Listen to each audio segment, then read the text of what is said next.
எல்லா மொழியையும் வாசிப்போம், தாய்மொழியை மட்டுமே சுவாசிப்போம்.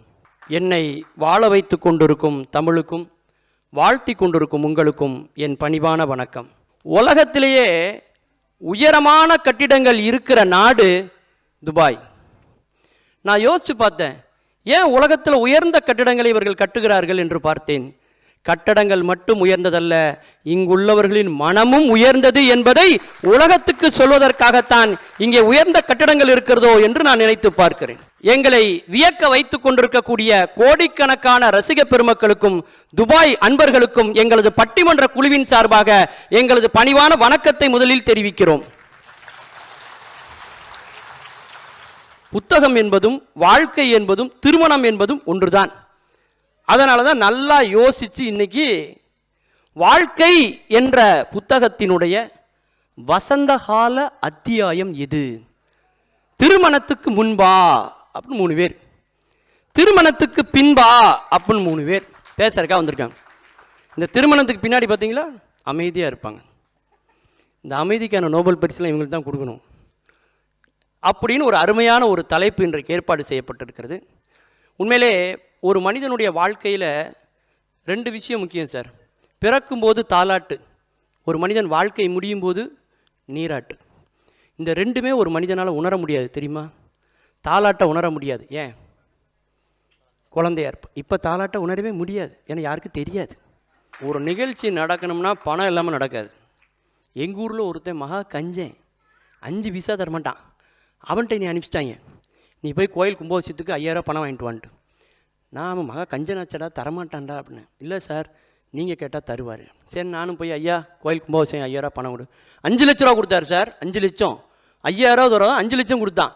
கோயில் வந்து பார்க்குறோம், செக்கில் சைன் பண்ணவே இல்லை. என்னையா செக்கில் சைனே பண்ணலைங்கிறேன். நல்ல காரியத்தில் எல்லாம் நம்ம பேர் வரக்கூடாது சார். இப்படி இருக்கிறோம் வச்சு நம்ம என்ன பண்ண முடியும்? எனக்கு தெரிஞ்சு சார், ஒரு பையன் 1 ரூபா கையை முழுங்கிட்டான்.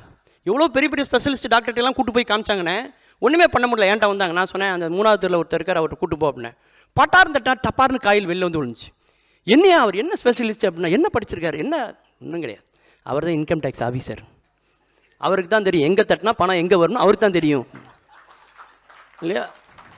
அந்த மாதிரி மிக அற்புதமான முறையில் இந்த நிகழ்ச்சிக்காக உதவிய அத்துணை நல்லிதயங்களுக்கும் எங்களுடைய நெஞ்சார்ந்த நன்றியை பட்டிமன்ற குழுவின் சார்பாக ஒரு பலத்த கரகோஷத்தோடு தெரிவிச்சுப்போம். திருமணத்துக்கு முன்பா திருமணத்துக்கு பின்பா அப்படின்னு ஒரு அருமையான ஒரு தலைப்பு. அதில் ஒரு சில திருமணத்துக்கு முன்னாடி என்னெல்லாம் சந்தோஷம் இருக்குது அப்படின்னு இவங்க 3 பேர் பேச போகிறாங்க. யாருக்கு பரந்த மனசு உண்டு தெரியுமா? ஆண்களுக்கா பெண்களுக்கா? தப்பாக சொல்கிறீங்க சார். ஆண்களுக்கு தான் சார் பரந்த மனப்பான்மை உண்டு. இதை பெண்களே ஒத்துக்கிற மாதிரி நான் சொல்லட்டுமா? உண்மை சார். ஒரு விஷயம் பாருங்களேன், என் கூட பிறந்த தங்கச்சி நாளைக்கு எங்கள் வீட்டுக்கு வரா, என் முன்னாடி சந்தோஷப்படுவாளா? சந்தோஷப்படுவாளா? சந்தோஷப்படுவாளா? மாட்டா. ஆனால் நாங்கள் அப்படியா? உங்கள் தங்கச்சி வாராங்கிற செய்தி கேட்டாலே 1 வாரத்துக்கு முன்னாடி நாங்கள் எவ்வளோ சந்தோஷப்படுறோம் தெரியுமா? நினச்சி பாருங்க. அதெல்லாம் மகிழ்ச்சி சார். எங்கள் அண்ணன் பாஸ்கர் விழுந்து விழுந்து சிரிக்கான்னு என்ன காரணம்? அவருக்கு 5 குழந்தையா தெரியுமா? அதான் அப்படி சிரிச்சிட்டு இருக்காரு அவர். கல்யாணத்துக்கு முன்னாடி இருக்கிற சந்தோஷமே தனி சார், இல்லையா? எனக்கு கூட காலேஜ் படிக்கும்போது ஒரு க்ரஷ், கவிதை எழுதி கொடுத்தேன். படித்து பார்த்துட்டு அந்த பொண்ணு கசக்கி போட்டுட்டு, அப்போ தான் எனக்கு புரிஞ்சுது க்ரஷ்னா என்ன அப்படின்ட்டு. கல்யாணத்துக்கு முன்னாடி இருக்கக்கூடிய சந்தோஷமே தனி சார். நாமெல்லாம் பள்ளிக்கூடத்துக்கு போனோம், அழுதுட்டு போனோமா இல்லையா? நம்மெல்லாம் அழுதுட்டு போனோமா இல்லையா பாஸ்கர்? நம்மெல்லாம் அழுதுகிட்டே போனோம். நாங்கள்லாம் ஏன் தெரியுமா நம்மெல்லாம் அழுதோம்?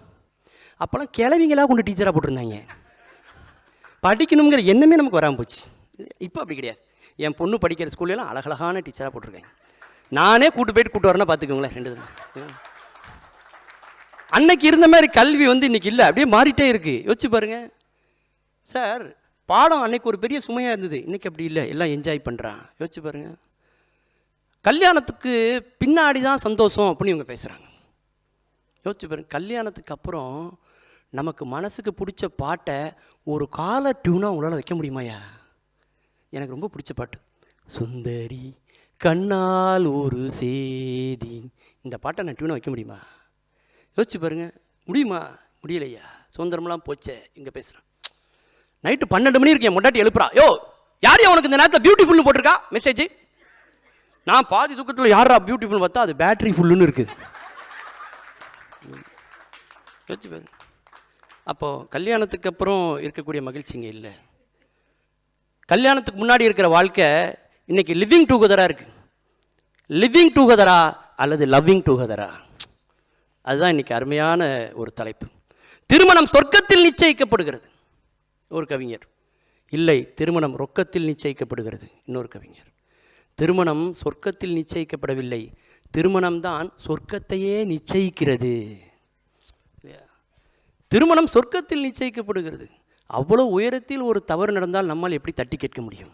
சொர்க்கம்ங்கிற வார்த்தைக்கு தமிழ் என்ன சொல்கிறது தெரியுமா? சொர்க்கம் என்பதை தமிழ் என்ன வார்த்தை தருகிறது தெரியுமா? வீடு பேரு என்று சொல்கிறது. சொர்க்கம் என்பது எதை வைத்து அளவிடப்படுகிறது தெரியுமா? வீட்டை வைத்து அளவிடப்படுகிறது. உனது வீடுதான் சொர்க்கம். வீடு என்பது செங்கற்களால் கட்டப்பட்டதல்ல, செல்ல குழந்தைகளால் கட்டப்பட்டது. திருமணத்துக்கு பிறகுதானே அந்த மகிழ்ச்சி வருது இல்லையா? அந்த பக்கம் யோசிச்சு பாருங்க. அருமையான ஒரு பாட்டு. மன்றம் வந்த தென்றலுக்கு மஞ்சம் வர நெஞ்சம் இல்லையோ அன்பே என் அன்பே. என்னடா திடீர்னு பாடிட்டானேன்னு நினைக்காதீங்க. நானும் எங்கள் அப்பா மாதிரி பெரிய பாடகராக வரணும்னு எனக்கு ஆசை. உங்கள் அப்பா பெரிய பாடகரான்னு கேட்கிங்க, அவர் அது மாதிரி ஆசைப்பட்டார். மன்றம் வந்த தென்றலுக்கு மஞ்சம் வர நெஞ்சம் இல்லையோ. இன்னைக்கு தென்றல்கள் எல்லாம் மன்றத்துக்கு போகிறது. எந்த மன்றத்துக்கு போகிறது? நீதிமன்றத்துக்கு போகிறது. புற நோயாளிகள் எல்லாம் மருத்துவமனையிலே, அக நோயாளிகள் எல்லாம் நீதிமன்றத்திலே. அதையும் நம்ம பார்க்கோம். திருமணத்துக்கு பிறகு என்ன மகிழ்ச்சி இருக்குன்னு தெரியலை. இன்றைய வாழ்க்கை என்ற புத்தகத்தில் வசந்தகால அத்தியாயம் திருமணத்துக்கு முன்புதான் என்று பேசுவதற்காக உங்களது பலத்த கைத்தட்டலுக்கிடையே முதல் பேச்சாளர் சிந்தூரி சோலையப்பன் அவர்களை வருக வருக என்று வரவேற்கிறேன். அவையில் வீற்றிருக்கும் ஆன்றோருக்கும் சான்றோருக்கும் நடுவர் பெருந்தகை அவர்களுக்கும் என் சக பேச்சாளர்களுக்கும் என் பணிவான மாலை வணக்கங்கள். வாழ்க்கை புத்தகத்தின் வசந்த காலம், நடுவர் அவர்களே நான் இங்கே கோடிட்டு காட்ட விரும்புகிறேன். வசந்த காலம், வசந்த கால அத்தியாயம். திருமணத்திற்கு முன்னாடி நான் இங்கே பேச வந்திருக்கேங்க. எனக்கு ஒரு டவுட்டுங்க நடுவர் அவர்களே, வசந்த காலம் அப்படின்னா என்ன நடுவர் அவர்களே? வசந்த காலம்னா ஏப்ரல் மே காலம். நடுவர் இன்னும் காலேஜ் டேஸ்லேயே இருக்காருன்னு நினைக்கிறேன். அதாவது வசந்த காலம்னா வண்ண வண்ண பூக்கள் பூக்கும் காலம் இல்லையா? அழகான இலைகள் துளிர்விடும் காலம். அதே போல நம்ம திருமணத்துக்கு முன்னாடி ஒரு வண்ணத்து பூச்சியா அழகா கண்கள் நிறைய கனவோடும் மனசு நிறைய ஆசையோடும் இருந்தவங்க. திருமணத்துக்கு அப்புறம் எல்லாரும் ஒரு நிமிஷம் யோசிச்சு பாருங்களேன். கண்கள் நிறைய கவலையோடையும் மனசு நிறைய வெறுப்போடையுமே இருக்காங்க. இதுதாங்க திருமண வாழ்க்கை. திருமண வாழ்க்கை அப்படின்றது எப்படி இருக்கும்னா, திருமணம் ஆகாதவங்களுக்குலாம் என்ன தோணும்னா, அடடே நமக்கு திருமணம் ஆயிடுச்சுன்னா திருமணத்துக்கு அப்புறமேட்டு ஒரு ஒளிமயமான எதிர்காலம் காத்துக்கிட்டு இருக்குன்னு தோணும். திருமணம் ஆனவங்களுக்கு தான் தெரியும் அது ஒளிமயமான எதிர்காலமா இல்லை வாழ்வே மாயமானு. சார் உண்மையிலேங்க இந்த யானைகள்லாம் மே மாதம் வெப்பத்தில் மதம் பிடிச்சிடக்கூடாது. நம்ம ஊரில் என்ன தெரியுமா பண்ணுவாங்க? புத்துணர்ச்சி முகாமுக்கு கூட்டு போவாங்க. பார்த்துருக்கீங்களா? அந்த கொடைக்கானல் ஊட்டி கூட்டு போய் குழு குழுன்னு வச்சுருப்பாங்க. நானும் என் ஒய்ஃபை எப்போது அவங்க அம்மா வீட்டுக்கு போகணும்னு சொன்னான்னு வைங்களேன், அனுப்பிச்சி விட்ருவேன். ஏன்னா பெண்களுக்கு புத்துணர்ச்சி முகாமே அவங்க அம்மா வீடு தான், தெரியுங்களா? போகும்போது அவங்க மட்டும் போவாங்க, வரும்போது அவங்களுக்குள்ள அவங்க அம்மாவும் இறங்கி வருவாங்க. ஒரு வாரம் நீங்கள் வேப்பலை ஓட்டணும், தெரியுங்களா? அவ்வளவு கஷ்டம். அதாவது ஒரு வாழ்க்கையை முழுசாக வாழ்ந்து ஒரு சாந்தி சதாபிஷேகம், அதாவது 60-80 பண்ணிக்கிட்டவங்ககிட்ட போய் நீங்கள் கேட்டு பாருங்களேன். நீங்கள் உங்களோட வாழ்க்கையிலே எந்த வாழ்க்கையை நீங்கள் திரும்ப வாழணும்னு ஆசைப்படுறீங்க அப்படின்னு அவங்க கண்ணை மூடிட்டு சொல்கிறது அவங்களோட கல்லூரி வாழ்க்கை, அப்படி இல்லாட்டி பள்ளிக்கூட வாழ்க்கை. அதாவது திருமணத்திற்கு முன்னாடி இருந்த கல்லூரி வாழ்க்கை, அப்படி இல்லாட்டி பள்ளிக்கூட வாழ்க்கை. அவங்க கனவுல கூட திருமண வாழ்க்கையோ இல்லை திருமணத்துக்கு பின்னாடி இருக்க வாழ்க்கையோன்னு சொல்கிறதே இல்லைங்க. சபாஷ். இது தெரியாம அந்த பக்கம் 3 பேர் வேற உட்காந்து நல்லா கைத்தட்டுங்க சார், அருமையான பாயிண்ட். நான் கூடமா ஒரு 60 கல்யாணத்துக்கு போனேன். தாத்தாவை பாட்டு கேட்டேன், என்ன தாத்தா வருத்தப்பட்டிருக்கே, என்ன விஷயம் அப்படின்னு. என்னப்பா புது சட்டை கொடுத்தாங்க, புது வேட்டி கொடுத்தாங்க, புது துண்டு கொடுத்தாங்க, பொண்ணை மட்டும் பழசா கொடுத்துட்டாங்கப்பா அப்படின்னாரு. இன்னொருத்தன் 60 கல்யாணத்துக்கு போலீஸ் பாதுகாப்பு கேட்டிருக்கான். ஏயா 60 கல்யாணத்துக்கு கேட்க போலீஸ் பாதுகாப்பு? இது வரைக்கும் 59 கல்யாணம் பண்ணியிருக்கான். அப்படிலாம் இருக்கும். எந்த ஒரு கவலையும் இல்லாமல் நம்ம அப்படியே துள்ளி குதிச்சுக்கிட்டு நம்ம சந்தோஷமாக இருந்தது வந்து நம்மளோட பள்ளிக்கூட வாழ்க்கைங்க. வேகமாக பள்ளிக்கூடம் விட்டு வருவோம், பையை தூக்கி எரிஞ்சிட்டு அதிகாரமாக சமையல் போய் அம்மாவுடைய சமையல் திட்டில் உட்காந்துக்கிட்டு இன்னைக்கு என்ன சமையல் அப்படின்னு அதிகாரமாக கேட்போம். உடனே அம்மா நமக்கு அப்படியே சுட சுட மீன் பொரிச்சு அப்படியே அந்த மீனில் இருக்கிற எண்ணெயில் இருக்கிற நுரை அடங்குறதுக்கு முன்னாடி அது நம்ம தட்டுக்கு வந்துடும். அதை அப்படியே பிக்க முடியாமல் சுட சுட எடுத்து நம்ம வாயில் போட்டு சாப்பிடும்போது இருக்கிற ஆனந்தமே ஒரு ஆனந்தங்க. இப்போ திருமணத்துக்கு பின்னாடி பார்த்தீங்கன்னா அதே மீனை நம்மளும் தான் பொரிக்கிறோம். அந்த மீனே பொரிச்சு கருவாடாயி அதுவே நம்மளை கெஞ்சிருது, அம்மா தயவு செஞ்சு நீ என்னைய சாப்பிட்ரு, இதுக்கு மேலேயும் நீ என்னைய வச்சிருக்காத அப்படிங்குது. நேரமே இல்லை நடுவர்களே, நேரமே இல்லை. அவ்வளவு வேலை. என்ன வேலைன்னு கேட்குறீங்களா? சமைக்கணும், துவைக்கணும், விளக்கணும், வீடு கூட்டணும், பிள்ளைகளை ஸ்கூலுக்கு அனுப்பணும், வீட்டுக்காரர் ஆஃபீஸ்க்கு அனுப்பணும், ரிப்பீட்டு. சமைக்கணும், துவைக்கணும், விளக்கணும், வீடு கூட்டணும், பிள்ளைகளை ஸ்கூலுக்கு அனுப்பணும், வீட்டுக்காரர் ஆஃபீஸ்க்கு அனுப்பணும், ரிப்பீட்டு. இதுக்கெல்லாம் மேலே மாமியாரை சமாளிக்கணும், மாமனாரை சமாளிக்கணும், கொழுந்தனாரை சமாளிக்கணும், ஓரகத்தியை சமாளிக்கணும். அப்பப்பா மூச்சு வாங்குது நடுவரவர்களே, மூச்சு வாங்குது. வடிவேலு சார் சொல்ற மாதிரி நாங்களும் வலிக்காத மாதிரியே எவ்வளோ நாள் தான் நடிக்கிறது. அம்மா, நான் கூட school, college, rhymes club, rotary club, JCI அப்படின்னு நிறைய இடங்களில் பேசுகிறேன். இதுக்கு நடுவில் காலேஜுக்கும் போகிறேன். புரிஞ்சுங்களா? இவ்வளவும் பண்ணுறதுக்கு என்ன காரணம் தெரியுமா? என் வீட்டில் எல்லா வேலையுமே என் மனைவி பார்ப்பார்கள். எல்லா வேலையுமே என் மனைவி தான் பாப்பா. நான் சமைப்பேன் அவள் பாப்பா, நான் துணி துவைப்பேன் அவள் பாப்பா, நான் பாத்திரம் விளக்குவேன் அவள் பாப்பா. அதனால பாப்பா பாப்பான்னே பேர். தெரியுமா? எங்கள் அண்ணன் அந்த உட்காந்துருக்கிற சசி, அவர் வீட்டுக்கு போயிருந்தேன். மனுஷன் சீரியலை பார்த்து அழுதுட்டு இருந்தார். என்னையா இவ்வளோ பெரிய வயசாகி சீரியலை பார்த்து அழுதுட்டு இருக்கேன் அப்படின்னேன். அவர் சொன்னார், இல்லைப்பா நல்லா பாரு, அங்கே ஓடுது என் கல்யாண கேசட்டு. அதான் நடுவர்களே, அன்னைக்கு எங்கள் வீட்டுக்காரோட ஆஃபீஸ்க்கு போயிருந்தேன். பெரிய ஃபோட்டோவாக அவங்க ஆஃபீஸ் கேபினில் வந்து எங்களோட திருமண வாழ்க்கை அந்த நானும் எங்கள் வீட்டுக்கார இருக்கிற ஃபோட்டோ மாட்டிருந்தாங்க. நான் கூட நினச்சேன், சே நம்ம அத்தானுக்கு நம்ம மேலே எம்புட்டு பாசம், நம்ம அத்தானை நம்ம தப்பாக நினச்சிவிட்டோமே அப்படின்ட்டு கேட்டேன். அத்தான் உங்களுக்கு என் மேலே இம்புட்டு பாசமா அப்படின்னு கேட்டேன். அதுக்கு அவர் சொன்னார், பொடி கிறுக்கச்சி, ஆஃபீஸில் பிரச்சனை வரும்போதெல்லாம் இந்த ஃபோட்டோ ஒரு தடவை நான் பார்த்துப்பேன், வாழ்க்கையில் இந்த பிரச்சனையோடையே 10 ஆண்டு காலம் ஓட்டிட்டோமே, இந்த இனிமேல் வரப்போகிற பிரச்சனையெல்லாம் ஒரு தூசுன்னு சொல்லிட்டு எங்கள் ஃபோட்டோ கல்யாண ஃபோட்டோ பார்க்க அவருக்கு ஒரு உத்வேகமாக வருமா. பார்த்தீங்களா கல்யாண வாழ்க்கை எப்படி இருக்குன்னு? நான் கூட என் ஒய்ஃப் ஃபோட்டோ வச்சுருக்கேம்மா பர்ஸில். ஏன் தெரியுமா? நாங்கள்லாம் பட்டிமன்றம் முடிஞ்சுட்டு இந்தியாவில் 12, 11 மணி 1 மணிக்கு போவோம் நாங்கள்லாம் வீட்டுக்கு. அந்த ஃபோட்டோ இருக்குங்களா, எந்த காற்று கருப்பு அண்ட மாட்டேங்குது. சரிங்களா? அப்படிதான் நடுவரில் இருக்குது கல்யாண வாழ்க்கை. நம்ம ஊரில் அப்புறம் பார்த்தீங்கன்னா கொஞ்சம் இந்த பொறுப்பு இல்லாமல் இருக்கிற பையன், ஊதாரித்தனமாக இருக்கிற பையனுக்குலாம் என்ன தெரியுமா சொல்லுவாங்க? அடடா கால் கட்டு போட்டால் எல்லாம் சரியாயிரும்பா அப்படிம்பாங்க. நான் தெரியாமல் தான் கேட்குறேன், இந்த பொறுப்பு இல்லாமல் இருக்கிற பையன், இந்த ஊதாரியாக இருக்கிற பையனுக்கெல்லாம் கால் கட்டு போட்டு வச்சு திருத்துறதுக்கு இந்த திருமண பந்தம் என்ன மறுவாழ்வு மையமா என்னங்க? அப்புறம் பாருங்க, நம்ம திருமணத்துக்கு முன்னாடி நம்ம அப்பாவோட அதிகபட்ச சம்பளமே 8000 தான் இருக்கும். அந்த அதிகபட்ச சம்பளத்தில் தீபாவளி அப்பா வந்து பெண் பிள்ளைகளுக்கு தான் ட்ரெஸ் எடுத்து கொடுப்பாங்க. அதுலேயும் 1000 ரூபாய்க்கு ட்ரெஸ் எடுத்து கொடுப்பாங்க. அதில் அவங்களுக்கு அவ்வளோ ஒரு சந்தோஷம், வாங்கிக்கிற நமக்கும் அவ்வளோ ஒரு சந்தோஷம். திருமணத்துக்கு அப்புறம் என்ன தான் துபாய் நம்ம வந்துட்டாலும், துபாய் மாப்பிள்ளை வேற நமக்கெல்லாம். ஆனால் 5 கிராமுக்கு கடுகு கொட்டி வைக்கிறதுக்கு டப்பா வாங்கினா கூட நல்லா யோசிச்சுக்க, உனக்கு இந்த டப்பா முக்கியம் இல்லையான்னு. அப்புறம் வாங்கிட்டு போயிட்டு வீட்டுக்கு போயிட்டு இது சரியில்லை இன்னொரு டப்பா வாங்கணும்னு நீ சொல்லுவேன். நல்லா யோசிச்சுக்க, எதுக்கும் பார்த்துக்கிட்டு வந்து வாங்கலாம். ஏங்க நான் தெரியாமல் தான் கேட்குறேன், 5 கிராமுக்கு கடுகு கொட்டி வைக்கிற டப்பா வாங்குறதுக்கு நாங்கள் என்ன ரூம் போட்டாங்க யோசிக்க முடியும்? ஒரு 5 கிராம் கடுகு கொட்டி வைக்கிற டப்பா கூட வாங்குற கூட எங்களுக்கு சுதந்திரம் இல்லை. சுதந்திரம் இல்லாத வாழ்க்கை எப்படி தான் வசந்த காலத்தை தரும்? எனக்கு புரியவே இல்லை. கடுகு டப்பாவை அவ்வளோ சாதாரணமாக சொல்லிடக்கூடாது. கடுகு டப்பாங்கிறது ஒரு மினி லாக்கர் மாதிரி. அதுக்கு பாஸ்வேர்டு என்ன தெரியுமா? அம்மாவோட தாவாக்கட்டையை பிடிச்சி ப்ளீஸ் அப்படிங்கணும், அப்படின்னா தான் அது ஓப்பன் ஆகும். சரிங்களா? நிறைய தந்தைகளுக்கு தெரியாமல் அம்மா சேமித்து வைத்திருக்கிற சுவிஸ் வங்கியே அந்த கடுகு டப்பா தான், தெரிஞ்சுக்கிங்க. அப்புறம் நடுவர்களே, நம்ம அப்பாலாம் பார்த்தீங்கன்னா ஒரு ஓட்ட சைக்கிள், அப்படியே இல்லாட்டினாலும் மிஞ்சி போனார் ஒரு டிவிஎஸ் 50 தான் வச்சுருப்பாங்க. அந்த டிவிஎஸ் 50லையோ இல்லை ஓட்ட சைக்கிளையோ நம்மளை முன்னாடி உட்கார வச்சு கூட்டிகிட்டு போவாங்க. அப்போ பார்த்தீங்கன்னா அப்படியே நம்ம தான் என்னமோ பெரிய ராணி மாதிரி ஒரு எண்ணம் நமக்குள்ளேயே வரும். அந்த எண்ணத்தை நம்ம அம்மா அப்பா நமக்கு கொடுக்கறதுக்கு தவறுனதும் இல்லை. இப்போ என்னதான் கணவரோட BMW ஆடி காரில் போனால் கூட நமக்கு அந்த எண்ணம் வரதே இல்லை. ஏன் தெரியுமா? ஏன்னா கணவர் வண்டி ஓட்டும்போது அவங்களுக்கு தூக்கம் வராமல் நம்ம உட்காந்து கூட பேச்சு கொடுத்துட்டு போகிறதுக்கு ஒரு கம்பெனியன் ஆகும்.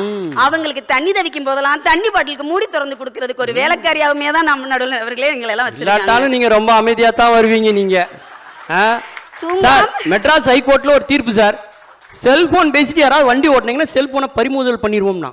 நான் உடனே தாழ்மையான ஒரு வேண்டுகோளை நீதிமன்றம் தெரிவித்தேன்.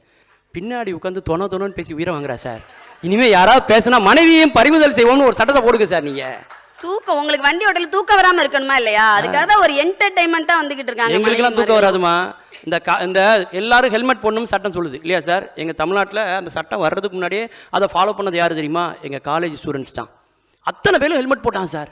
ஏன்னா பின்னாடி ஒரு பொண்ணு உட்கார வச்சிருக்காங்களா, இவன் முகம் யாருக்கு தெரியக்கூடாது, அதனால ஒரு ஹெல்மெட்டு. அந்த பொண்ணு துணியாலே ஒரு ஹெல்மெட் போட்டிருக்கு பார்த்தீங்களா, இறுக்கி பிடிச்சிக்குது, அதான் சீட் பெல்ட்டு, கீழே விழமாட்டான். ஆனால் நம்மள மாதிரி கல்யாணம் ஆனவங்கலாம் பார்த்தீங்கன்னா பொண்டாட்டியோட சுற்றளவும் பரப்பளவும் பெருசாக பெருசாக அவன் பெட்ரோல் டேங்க் மேலே வந்து வண்டி ஓட்டிட்டு இருந்தான் சார். தெரியுமா? இது எங்கே தூக்கம் வர்றது? இந்த கஷ்டங்கள்லாம் நீங்கள் திருமணத்துக்கு அப்புறம் பெண்களுக்கு தான் கேட்டிங்கன்னா ஆண்களுக்கு அதை விட கஷ்டம் நடுவர்களே. ஒரு பையன் வந்து ஒரே ஒரு ரோஸ் போதுங்க ஒரு பொண்ணை இம்ப்ரெஸ் பண்ணுறதுக்கு. காதலியை ஒருத்தன் ஒத்த ரோஸில் இம்ப்ரெஸ் பண்ணிடலாங்க. அதே காதலி மனைவி ஆனதுக்கு அப்புறமும் மொளமாக பூ வாங்கி கொடுத்தா கூட இம்ப்ரெஸ் ஆகலை. அவன் ரொம்ப யோசிச்சான், என்னடா முன்னாடி ஒத்த ரோஸில் அந்த பொண்ணு இம்ப்ரெஸ் ஆயிடுச்சேன்னு. அப்புறம் தான் அவனுக்கு புரிஞ்சிச்சு. ஒரு நாள் சாமா விளக்குனாங்க, மனைவி இம்ப்ரெஸ் ஆகிட்டாங்க. பார்த்துக்கங்க, ஒத்த ரோஸ் பண்ண மகிமை இப்போ சாமா விளக்குனா தான் பண்ண முடியுது. இப்போல்லாம் நல்லா சம்பாதிக்கிற பையனை விட நல்லா சமைக்க தெரிஞ்ச பையனுக்கு தான் சார் பொண்ணு கொடுக்குறாங்க தெரியுமா? திருமணத்துக்கு முன்னாடி ஆண்கள்லாம் பார்த்தீங்கன்னா அவன் பாட்டுக்கு புல்லட்டில் போய்கிட்டு இருப்பாங்க. இப்போ அவனால் ஒரு புல்லுக்கிட்ட கூட தூக்க முடியல. ஏன்னா அவன் அது பொண்டாட்டிகிட்ட கேட்கணும், பொண்டாட்டியோட அம்மாட்ட கேட்கணும், மாமியாட்ட கேட்கணும், மாமனாட்ட கேட்கணும். அவனுக்கும் அத்தனை பிரச்சனை, பாவம். உண்மை. அதாவது கல்யாணத்துக்கு முன்னாடி அந்த 26 கிலோவில் இருக்கிற சிலிண்டரை தூக்குவான் பார்த்துருக்கீங்களா? கல்யாணத்துக்கு அப்புறம் ஒன்றுமே தூக்க முடியல அவனால், அப்படி ஆயிட்டான். சாக்லேட் பாய் பசங்களுக்கு கல்யாணத்துக்கு முன்னாடி பேரை பார்த்தீங்கன்னா சாக்லேட் பாய், ரகட் பாய், ஏன் நீங்கள் ப்ளே பாய்னு கூட கேள்விப்பட்டிருக்காங்க. திருமணத்துக்கு அப்புறம் அவன் பாருங்களேன், அந்த ஆளுக்கு என்ன தெரியும்? ஒன்றும் தெரியாது. இதுதான் அந்த ஆள் கிடைச்ச திருமணத்துக்கு அப்புறம் அவங்களோட பேரே. அப்புறம் ஆண்கள்லாம் திருமணமான ஆண்களை பார்த்தாலே தெரியுங்க, சென்டிமீட்டர் அளவில் தான் சிரிப்பாங்க. சிரிக்கலாமா வேணாமா, பண்ணலாமா பண்ணக்கூடாதா, ஒரு குழப்பத்திலே சுற்றுவாங்க நடுவர்களே. ஏன்னா ரிமோட் கண்ட்ரோல் கார் மாதிரியே இருப்பாங்க திருமணத்துக்கு அப்புறம். ஏன்னா இந்த கீ வந்து மனைவி வீட்டில் இருக்குது, அவங்க அங்கே ப்ரெஸ் பண்ணாதான் இங்கே சிரிப்பாங்க திருமணத்துக்கு அப்புறம் ஆண்களே. அந்த மாதிரி சிரிக்கிறது கூட ஆண்களுக்குமே சுதந்திரம் இல்லாமல் போச்சு திருமணத்துக்கு அப்புறம். அவன் பார்த்தீங்கன்னா அப்படியே ஹேர் ஸ்டைலாம் பார்க்கணுமே நீங்கள் திருமணத்துக்கு முன்னாடி. பசங்களோட ஹேர் ஸ்டைலாம் சும்மா ரஜினி சார் மாதிரி சிலுப்புவாங்க. அப்புறம் குணால் ஹேர் ஸ்டைல்னு வரும். அப்புறம் சலூன்லாம் போய் உட்காந்து சொல்லுவாங்க, யூ கட் போடுங்க, வி கட் போடுங்க அப்படின்னு. திருமணத்துக்கு அப்புறம் பார்த்தீங்களா ஆண்களுக்கு முடியே வளர்றதே கிடையாதுங்க. எனக்கு பெரிய டவுட்டு, 90% ஆண்களுக்கு திருமணத்துக்கு அப்புறமே ஏன் முடி கொட்டிருந்துன்னு அப்புறம் தான் தெரிஞ்சது, வீட்டுக்காரமா பிடிச்சி ஆஞ்சிருதுன்னு. அப்படியே வளர்ந்தாலும் காதுக்கு கீழே அவங்க முடியை வளர்க்குறதே கிடையாது. எசவா போயிடுதுல வீட்டுக்காரமாவுக்கு பிடிச்சி இழுக்கிறதுக்கு, அதனால அவங்க காது கீழே முடி வளர்க்குறதே இல்லை நடுவர் அவர்களே. இல்லை கொஞ்சம் கேப் விட்டு சொல்லுங்கம்மா. முடியே வளர்றதில்லை நடுவர் அவர்களே, முடியே வர்றதில்லை நடுவர் அவர்களே. ஏதோ நடுவருக்கு ஏதோ முடியே இல்லைங்கிற மாதிரி இருக்குது. டேடிஸ் லிட்டில் பிரின்சஸாக வாழ்ந்துட்டு இருந்த நாங்கள்லாம் மாமனாரின் மாட்டிக்கிட்ட மருமகளாகவும், மாமியாரின் மோசமான மருமகளாகவும், கணவரின் கடுப்பேத்துற மனைவியாகவும், இந்த மாதிரி நாங்கள் பல பேர்களோடு வாழ்ந்துட்டு வந்துட்டுருக்கோம் திருமணத்துக்கு அப்புறம். திருமணத்துக்கு பின்னாடி நொந்து நூடுல்ஸ் ஆயிடுறோம் எல்லாருமே. சிங்கம் எப்போவுமே சிங்கிளாக வந்தாதாங்க கெத்து, அதுக்கு சிங்கிளாக வரும்போது இருக்கிற மவுசு கூட்டத்தோட வரையில் இருக்கிறதே கிடையாது. ஆகவே வாழ்க்கை புத்தகத்தின் வசந்தகால அத்தியாயம் திருமணத்திற்கு முன்பே திருமணத்திற்கு முன்பே திருமணத்திற்கு முன்பே என்று சொல்லி வாய்ப்பளித்த அனைவருக்கும் நன்றி பாராட்டி விடைபெறுகிறேன். நன்றி, வணக்கம். துவக்க பேச்சாளராக பேசுகிறது கொஞ்சம் ஒரு கஷ்டமான ஒரு பணி. ஏன்னா காற்றுல கம்பு சுற்றுற மாதிரி எதிரிகளே இருக்க மாட்டாங்க. மிகச்சிறப்பாக அந்த அணியை துவக்கி வைத்திருக்கிற அவர்களுக்கு வாழ்த்துக்களை தெரிவிக்கிறேன். உண்மையிலே கல்யாணத்துக்கு முன்னாடி தான் சந்தோஷம் இருக்குது அப்படின்னு அவங்க மனசாட்சியோடு பேசினாங்க. உண்மைதான். அதாவது பரீட்சை காலுக்கு முன்னாடி போகிற வரைக்கும் படிச்சுட்டு இருப்பான் பள்ளிக்கூடத்தில். பரீட்சை என்னன்னே தெரியாமல் பரீட்சை எழுட்டு வருவான் காலேஜ் லைஃப்பில்.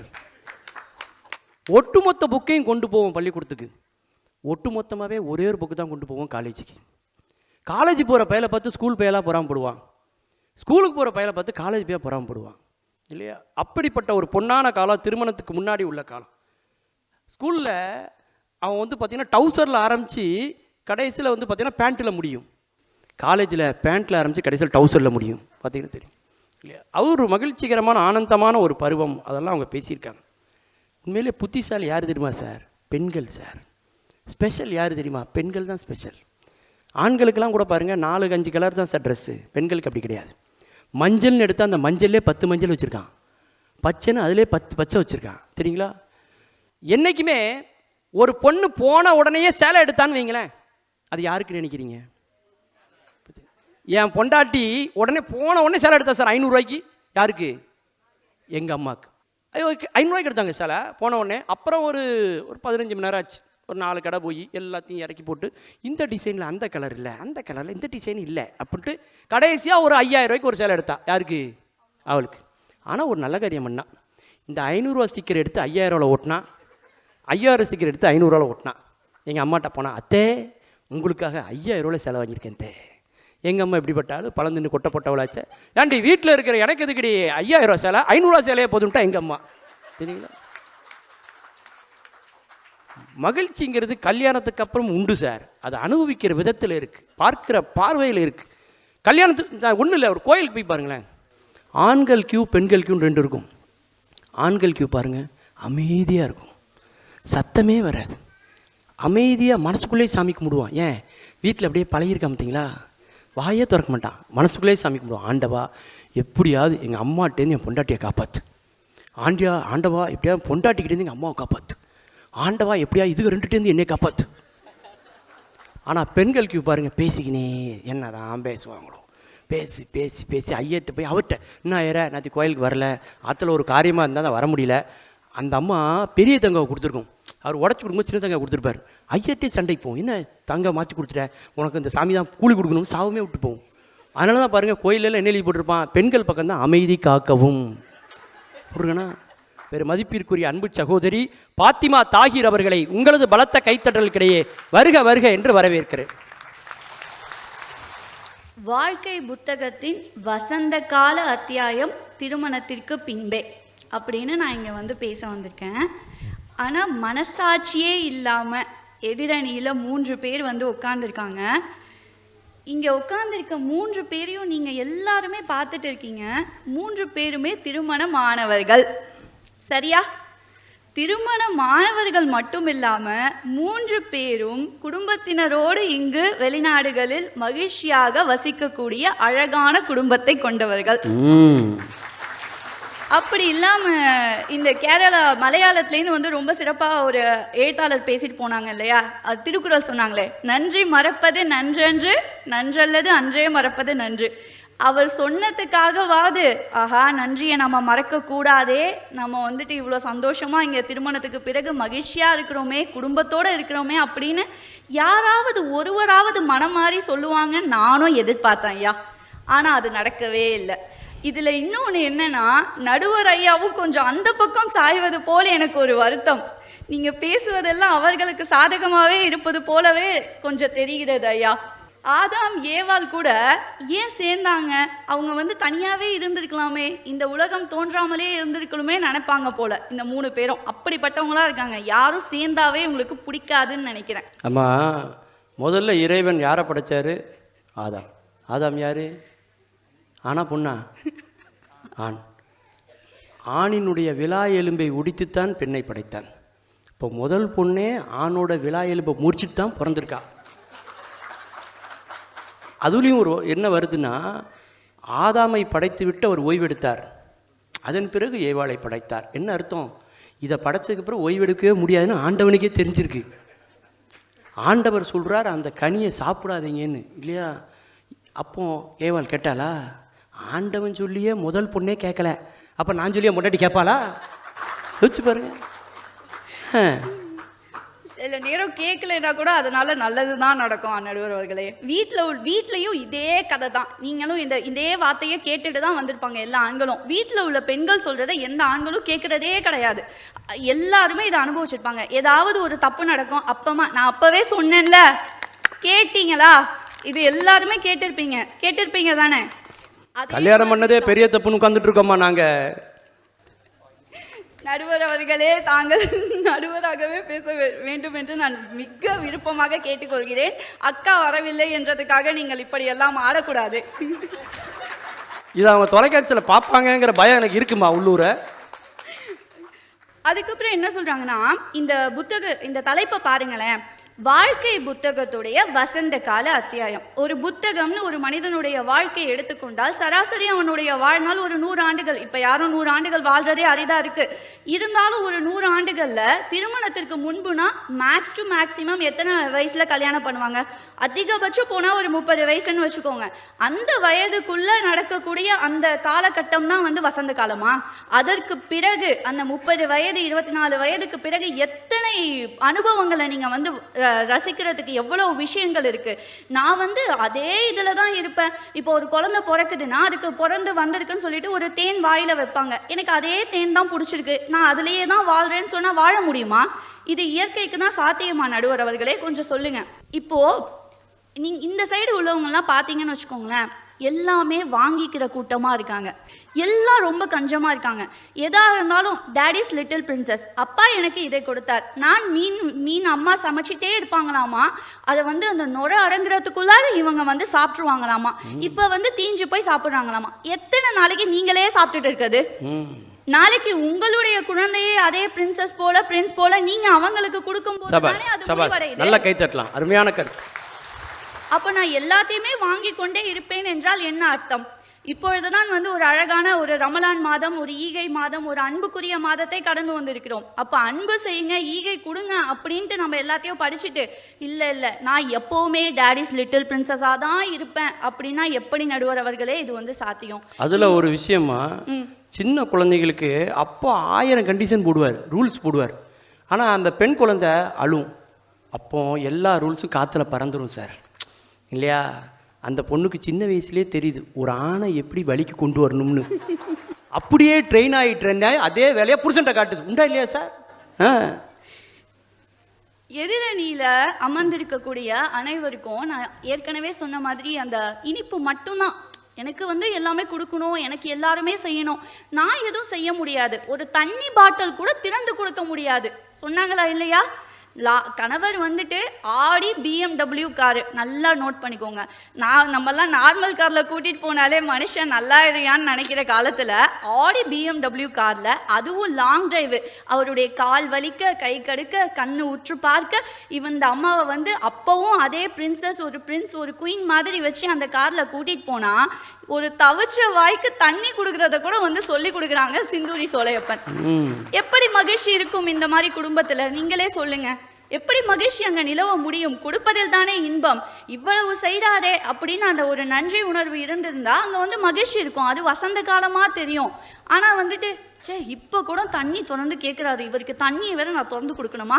அதை எப்படி ஒரு கையில் அவர் திறந்தே கொடுப்பாரு? எனக்கு புரியல. இவங்க சொல்கிறதெல்லாம் எனக்கு வந்து வித்தியாசமாக உள்ளது நடுவர் அவர்களே.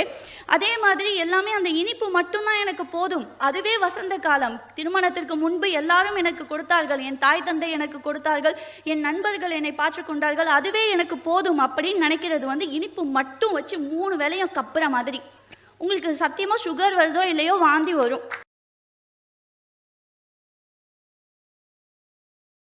அது மாதிரி தான் அதுவும்.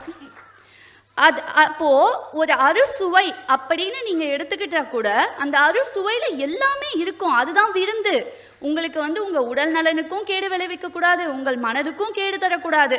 அதில் இனிப்பு, புளிப்பு, உவர்ப்பு, துவர்ப்பு, கார்ப்பு இப்படி எல்லாம் சேர்ந்து அதை ரசித்து நீங்கள் உண்ணும்போது தான் அது ஒரு அறுசுவை விருந்தாக இருக்குது. அதே மாதிரி தான் திருமணத்திற்கு பின்பு வரக்கூடிய வசந்த காலமும் நடுவர் அவர்களே. திருமணத்தில் என்னவெல்லாம் கிடைக்கும் யாருன்னே தெரியாது ஒரு ஆளை கொண்டு வந்து இவர் தான் உன்னுடைய வாழ்க்கை துணை அப்படின்னு சொல்லுவாங்க. இப்போ அது அந்தளவு நடக்கிறது இல்லை, நிறைய பேர் அவங்க தேர்ந்தெடுத்துக்கிறாங்க. ஆனால் நான் பொதுவாக சொல்ல விரும்புகிறேன், அப்படி ஒரு மனிதரை வந்து நம்மளுடைய வாழ்க்கை துணையாக தேர்ந்தெடுத்து அவர் கூட குடும்பம் நடத்தி அந்த மழலை செல்வம், இப்போ ஒரு சின்ன எழுத்தாளர் வரும்போதும் அந்த சின்ன சின்ன பசங்க வந்து இது பண்ணும்போதும் அவங்களுடைய பெற்றோர்கள் வந்து ஆசையாக வீடியோ எடுத்தாங்கல்ல, அதை பார்த்து சந்தோஷப்பட்டாங்கல்ல, அந்த மழலை செல்வம் உங்களுக்கு திருமணத்திற்கு பின்பு தான் கிடைக்கும். நீங்கள் எவ்வளவு நீங்கள் பேசினாலும் ஒரு தாய் அடையக்கூடிய அந்த 80 டெசிபல் வலியை தாங்கினாலும் கூட அந்த குழந்தை செல்வத்தை பார்த்து ஒரு சிரிக்கிறாள் அல்லவா அந்த தாய், அது திருமணத்திற்கு பின்புதான் உங்களுக்கு கிடைக்கும் என்றால் நீங்கள் மறுப்பதற்கு யாருமே கிடையாது. இறுதியாக என் உரையை முடிக்கிற முன் ஒரே ஒரு விஷயத்தை என்னுடைய சொல்லிக் கொள்கிறேன். எல்லோருமே மோஸ்ட் ஆஃப் த குழந்தைகள், பெண் குழந்தைகள் தன்னுடைய தந்தைக்கு வந்து இளவரசியாகவும் ராணியாகவும் தான் வாழ்வார்கள். எல்லாவற்றையும் அவர்களுடைய அன்பை அப்படியே வாங்கிக் கொள்வார்கள். அந்த அன்பு எப்பொழுது முடிவடையும் தெரியுமா? அதே தந்தை வயதாகும் போது தன்னுடைய பேத்தியை கொஞ்சி மகிழும் போது அவருடைய இறுதி காலத்தில் அதே சேவையை தன்னால் முடிந்தவரை, அதை ஈடு செய்ய முடியாது இருந்தாலும் தன்னால் முடிந்தவரை தன்னுடைய தந்தைக்கும் சேவை செய்து அதை அடுத்த தலைமுறைக்கு கடத்தி வைக்கிறோம் அல்லவா, அப்பொழுதுதான் அந்த டாடிஸ் லிட்டில் பிரின்சஸ் முடிவடைகிறது. மிக்க நன்றி வாய்ப்பளித்தமைக்கு. திருமணத்திற்கு பின்பு எங்கள் குடும்பத்தோடு சகிதமாக வந்தவர்களுக்கும் மிக்க நன்றி. அனைவருக்கும் மிக்க நன்றி. அவங்க சுவை அப்படின்னு சொன்னாங்க. ஒரு மனிதனுடைய குணத்தை தீர்மானம் செய்கிறது எது தெரியுமா? சாப்பாட்டில் அவன் சேர்த்து கொள்ளக்கூடிய சுவை. சில பேர் ரொம்ப கோவக்காரங்களாக இருப்பாங்க, பார்த்துருக்கீங்களா? எந்த சுவையை விரும்பி சாப்பிடுவாங்கன்னு நினைக்கிறீங்க? காரம். சில பேர் பாருங்கள், எரும மாடு மாதிரி இருப்பான். சூடு சொரணை மானம் வெக்கம் எதுவுமே இருக்காது. நம்ம எதை விரும்பி சாப்பிடுவோம் அப்படின்னு பார்த்தீங்கன்னா, புளிப்பு, தயிர் சாதம், லெமன் ரைஸ், புளியோதரை, இதெல்லாம் தின்னுங்க, மாணவருக்கு சூடு சொன்னே வராது. சில பேர் பாருங்கள், ரொம்ப பிடிவாதக்காரனாக இருப்பான். பிடிச்ச முயலுக்கு 3 காலுன்னு. அவன் எதை விரும்பி சாப்பிடுவான் தெரியுமா? கசப்பு. மகாத்மா காந்திக்கு பாவக்காய் துவையெல்லாம் ரொம்ப பிடிக்கும். அவருடைய வரலாறு படித்த அண்ணனை மாதிரி ஆட்களுக்கு தெரியும். அதனால தான் வெள்ளைக்காரன் முதல் வகுப்புக்கான பயணச்சீட்டு இருந்தும் எவன் நம்மளை தூக்கி எறிஞ்சானோ அந்த வெள்ளை கூட்டத்தையே, இந்த நாட்டை, இந்தியாவை விட்டே தூக்கி எறிய வேண்டும் என்ற எண்ணம் மகாத்மா காந்திக்கு வந்ததற்கு காரணம் சாப்பாட்டில் அவர் சேர்த்துக்கொண்ட சுவை. காந்தி ஆசிரமத்தில் ஒரு இன்டர்வியூ பண்ணுறதுக்கு ஒரு ஃபாரினர் வந்தான் சார். அவனுக்கு பாவக்காய் தொழில வச்சிட்டாங்க. தொட்டுப்பட்டு ஹைலி பாய்சன். காந்தி ஆசிரமத்தில் ஏதோ ஒன்று கொடுத்து எனக்கு கொல்ல பார்த்தாங்க அப்படின்னு கமெண்ட் எழுதிட்டான். ஆனால் காந்தி ஆசிரமத்தில் ஒரு பழக்கம் என்னென்னா, எதையும் வேஸ்ட் பண்ணக்கூடாது. யாரும் வேஸ்ட் பண்ணால் காந்தி இன்டர்வியூ தர மாட்டார். வேறு வழி இல்லாமல் சாப்பிட்டான் பாருங்க. காந்தி அந்நேரம் உள்ளே வந்தார். சாப்பிட்டு முடிச்சோடனே ரொம்ப லைக் பண்ணி சாப்பிட்றான் போல தெரியுது, இன்னும் 2 பிளேட் கொண்டு வையின்ட்டார் அவர். சுவை முக்கியம் சார். 6 சுவையை பற்றி பேசுனீங்களம்மா, இன்றைக்கி ஒரு சுவையே இருக்கிறது இல்லைம்மா. சமைக்கிறதே பெண்கள் இன்றைக்கி சர்வதேச அவமானமாக கருதுறாங்க தெரியுமா? முந்திலாம் கிச்சனில் பள்ளிக்கு பயந்தோம், இப்போ என் பொண்ணு கிச்சனுக்கே பயப்படுறா. No daddy. இப்போ வர்ற அப்பார்ட்மெண்ட்லாம் பூஜை ரூமே கிடையாது தெரியுமில்ல, எல்லாம் கபோர்டில் அடித்து வச்சாங்க. போதண்டா சாமியை அடிச்சு கும்பிடு போ, அதுக்குன்னு தனி, அதுக்கு ஒரு ரூம்பு. இனி போகிற காலத்தில் அப்பார்ட்மெண்ட்டில் கிச்சனே இருக்காது. எதுக்கு? எல்லாம் புக் பண்ணி சாப்பிடு போ, குக்கு. அப்படி ஆகிப்போச்சு இன்றைக்கி. கல்யாணம் ஆன புதுசு எனக்கு வந்து சமீபத்தில் தான் கல்யாணம் ஆச்சு. அப்படி தான் நான் 16 வருஷமாக சொல்லிகிட்டு இருக்கேன். நான் எப்போவுமே பெண்கள் முன்னாடி போய் சொல்ல மாட்டேம்மா. ஏன்னா போய் சொல்ல முடியாது, கண்டுபிடிச்சிடுவாங்க. உண்மையும் சொல்ல முடியாது, நம்பவும் மாட்டாங்க சரிங்களா? கல்யாணம் ஆன புதுசில் என் மனைவிக்கு சமைக்க தெரிஞ்ச ஒரே ஐட்டம் என்ன தெரியுமா? ரவா உப்புமா தான். காலையில் ரவா உப்புமா, மத்தியானம் ரவா உப்புமா, ராத்திரி ரவா உப்புமா. 3 வேளையும் ரவா உப்புமா தின்னு நொந்தே போயிட்டேன் சார் நான். வா 5 ஸ்டார் ஹோட்டலுக்கு போகலாம் அப்படின்ட்டேன். சாதாரண ஹோட்டலுக்கு 5 ஸ்டார் ஹோட்டலுக்கு ஒரே ஒரு வேறுபாடு, வெளிச்சத்தில் சாப்பிட்டா அது ஆர்டினரி ஹோட்டல். இருக்கிற எல்லா லைட்டையும் ஆஃப் பண்ணி போட்டு ஹேண்டில் லைட் டின்னர் அப்படிங்கிற பேரில் குருட்டு கோழி தவிட்ட முழுங்குற மாதிரி முழுங்கினான்னு வைங்களேன், அதுதான் 5 ஸ்டார் ஹோட்டல். நான் போயிருக்கேன்னா வெளிச்சமாக இருந்துச்சு, இருட்டாக இருந்துச்சு. மெனு கார்டை கொண்டு வந்து கொடுத்தான், இங்கிலீஷில் இருந்தது. நாம் தமிழ் பேராசிரியராச்சா, இங்கிலீஷ் தெரியாது எனக்கு. பார்த்தேன், சரி ஜோசியர் சொல்லியிருக்கா சுப்பையா அவனுக்கு சுக்குற உச்சம் அட்ரா டிக்கு அப்படின்னு 6ஆம் நம்பரில் அடிச்சிட்டேன். நான் எதில் அடிச்சிருக்கேன்? ரவா உப்புமாவில் அடிச்சிருக்கேன் சார் டிக்கு. மறுபடியும் 2 பிளேட் ரவா உப்புமா கொண்டு வந்துட்டான். இது எடுத்துகிட்டு போனானா இது 5 ஸ்டார் ஹோட்டல், ஆர்டர் பண்ணிட்டு திருப்பி வாங்க மாட்டேங்க. அங்கேயும் போய் சாப்பிட்டேன் சார் நான். பக்கத்து பிளேட்டை பார்த்தேன், பக்கத்து டேபிளை பார்த்தேன். என்றைக்குமே நம்மளை மாதிரி மிடில் கிளாஸ்க்கெலாம் மெனு கார்டு எதுன்னா பக்கத்து டேபிள் தான். அவன் என்ன ஆர்டர் பண்ணியிருக்கான் அப்படின்னு தான் பார்ப்போம் இல்லையா? அதேமாதிரி பார்த்தா அவன் விரல விட்டு அடிக்கிறான். 2 பிளேட் ரிப்பீட் அப்படின்னா. ஸோ 2 பிளேட் ரிப்பீட்னா தான் அந்த ஐட்டம் எங்கே வரும்போது நானும் 2 பிளேட் ரிப்பீட் அப்படின்னேன். மறுபடியும் 2 பிளேட் ரவாப்பம் வந்து செஞ்சு சரிங்களா? ஆக சுவை என்பது வாழ்க்கையில் மிகவும் முக்கியம். அது உணவில் மட்டும் இல்லை, வாழ்க்கையிலும் அந்த சுவை இருக்க வேண்டும் என்று பேசிய அவர்களை மீண்டும் ஒரு முறை இந்த சபை கைத்தட்டி பாராட்ட கடமைப்பட்டிருக்கிறது. கல்யாணத்துக்கு முன்னாடி எவ்வளோ மகிழ்ச்சி இருக்குது தெரியுமா? கல்யாணத்துக்கு அப்புறம் என்னையா மகிழ்ச்சி இருக்குன்னு மனசாட்சியோடு பேச வராங்க. மிக அற்புதமான பேச்சாளர் நம்முடைய அபுதாபியிலிருந்து வந்திருக்கக்கூடிய திருமதி சசிகலா தவம் அவர்களை உங்களது பலத்த கைத்தட்டலுக்கிடையே வருக வருக என்று வரவேற்கிறேன். இந்த அவையில் குழுமியிருக்கும் அனைத்து தமிழர்களின் பாதம் பணிந்து வணங்குகிறேன். மற்றும் சிறப்பு விருந்தினர்களுக்கும் நடுவர் உள்ளிட்ட சக பேச்சாளர்களுக்கும் என்னுடைய சிறப்பான வணக்கங்கள். ஐயா நடுவர் அவர்களே, இங்கு கேட்கப்பட்ட கேள்வி என்ன?